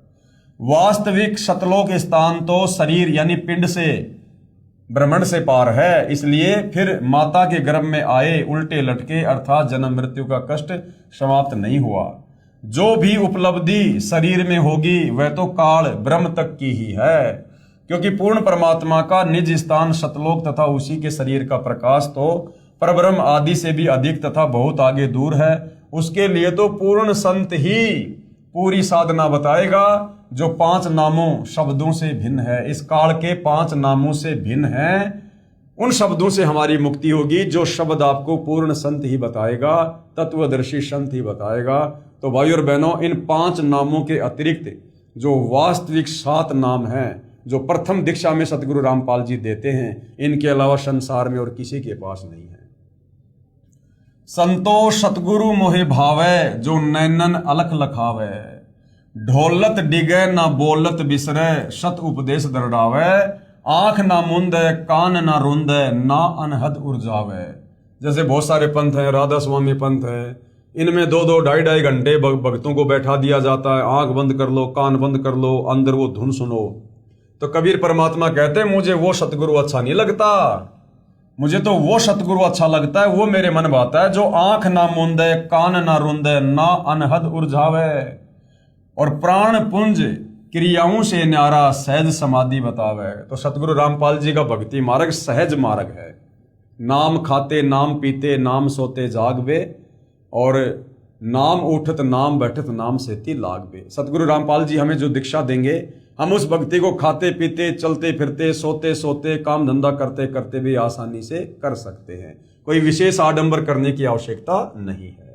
घट रामायण के रचयिता आदरणीय तुलसीदास साहिब जी हाथरस वाले स्वयं कहते हैं कि घट रामायण प्रथम भाग पेज नंबर 27, जो 5 नाम राधा स्वामी पंथ में या धन धन सतगुरु पंथ में दिए जाते हैं, उन 5 नामों के विषय में जो काल के नाम हैं जिनसे मुक्ति नहीं हो सकती है, उनके विषय में घट रामायण के रचयिता आदरणीय तुलसीदास जी हाथरस वाले इन्होंने क्या कहा है।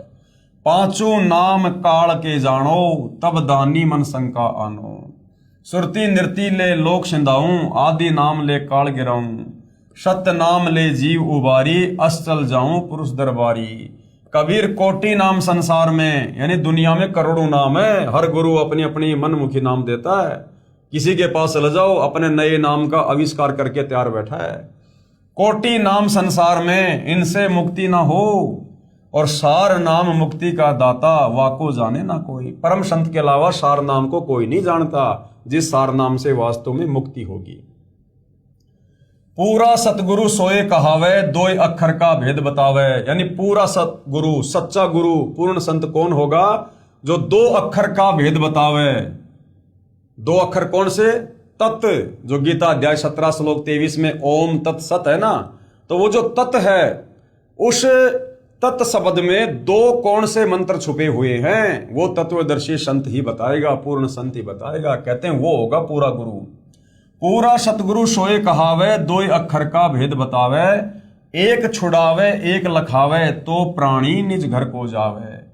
उसमें से एक मंत्र हमें इस काल के 21 ब्रह्मांडों से छुड़वाएगा, और दूसरा हमें अक्षर पुरुष के लोक तक लेकर जाएगा, तब ये प्राणी निज घर यानी सतलोक हो जाएगा।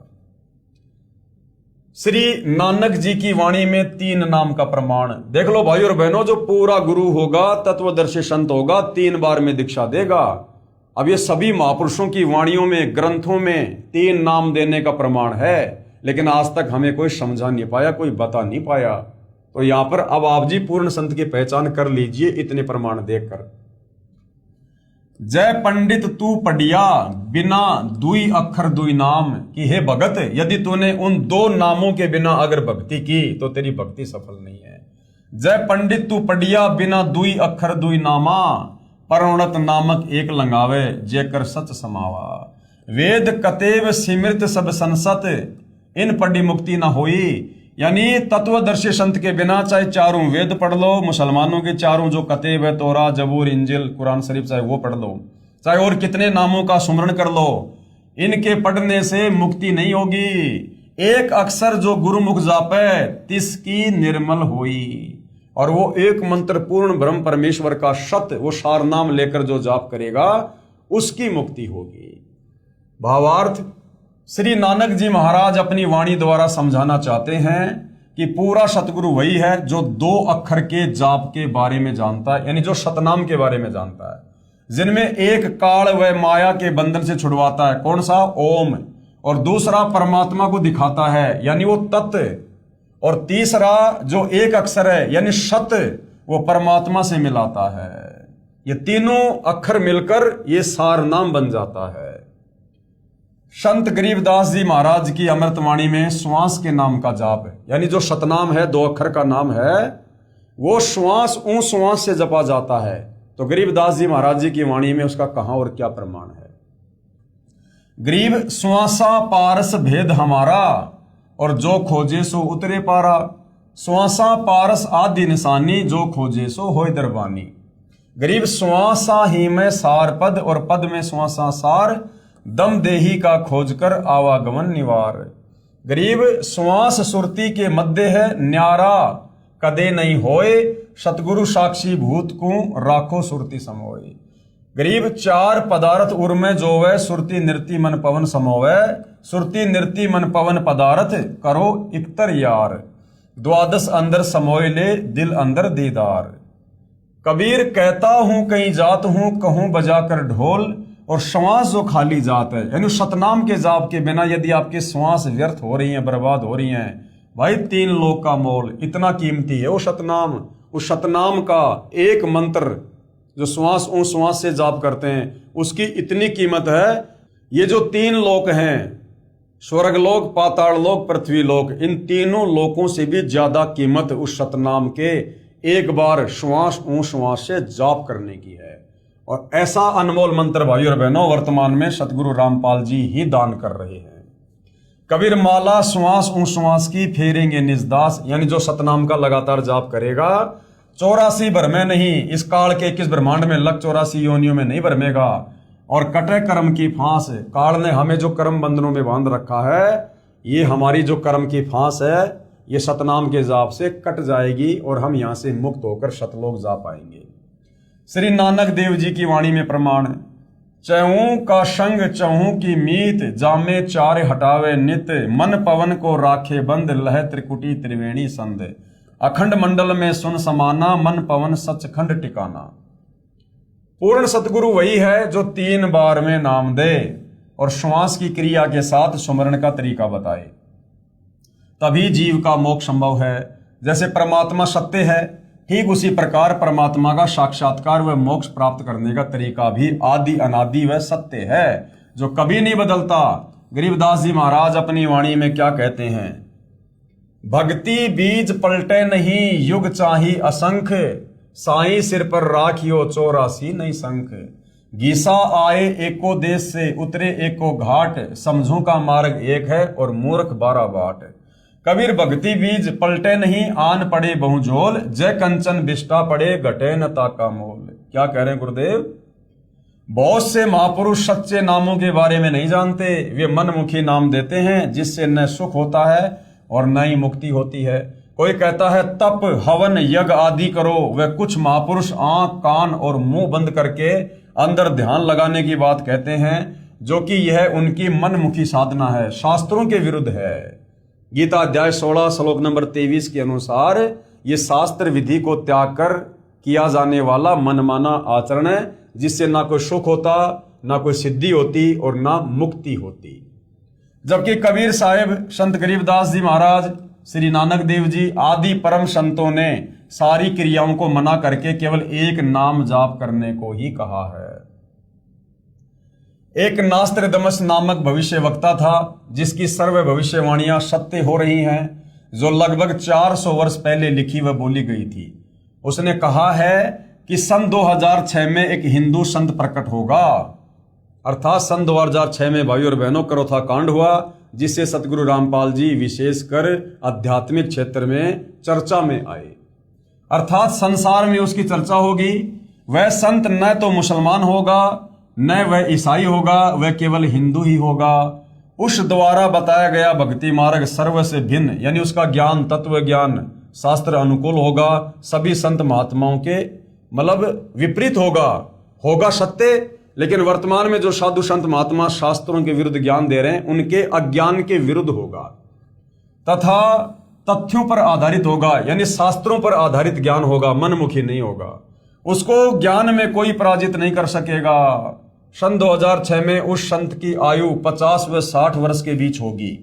सतगुरु रामपाल जी महाराज का लेखक ने यहाँ पर जन्म लिखा है, लेकिन हमारी दृष्टि में यहाँ पर सतगुरु रामपाल जी महाराज का प्राकाट्य 8 सितंबर सन 1951 को हुआ।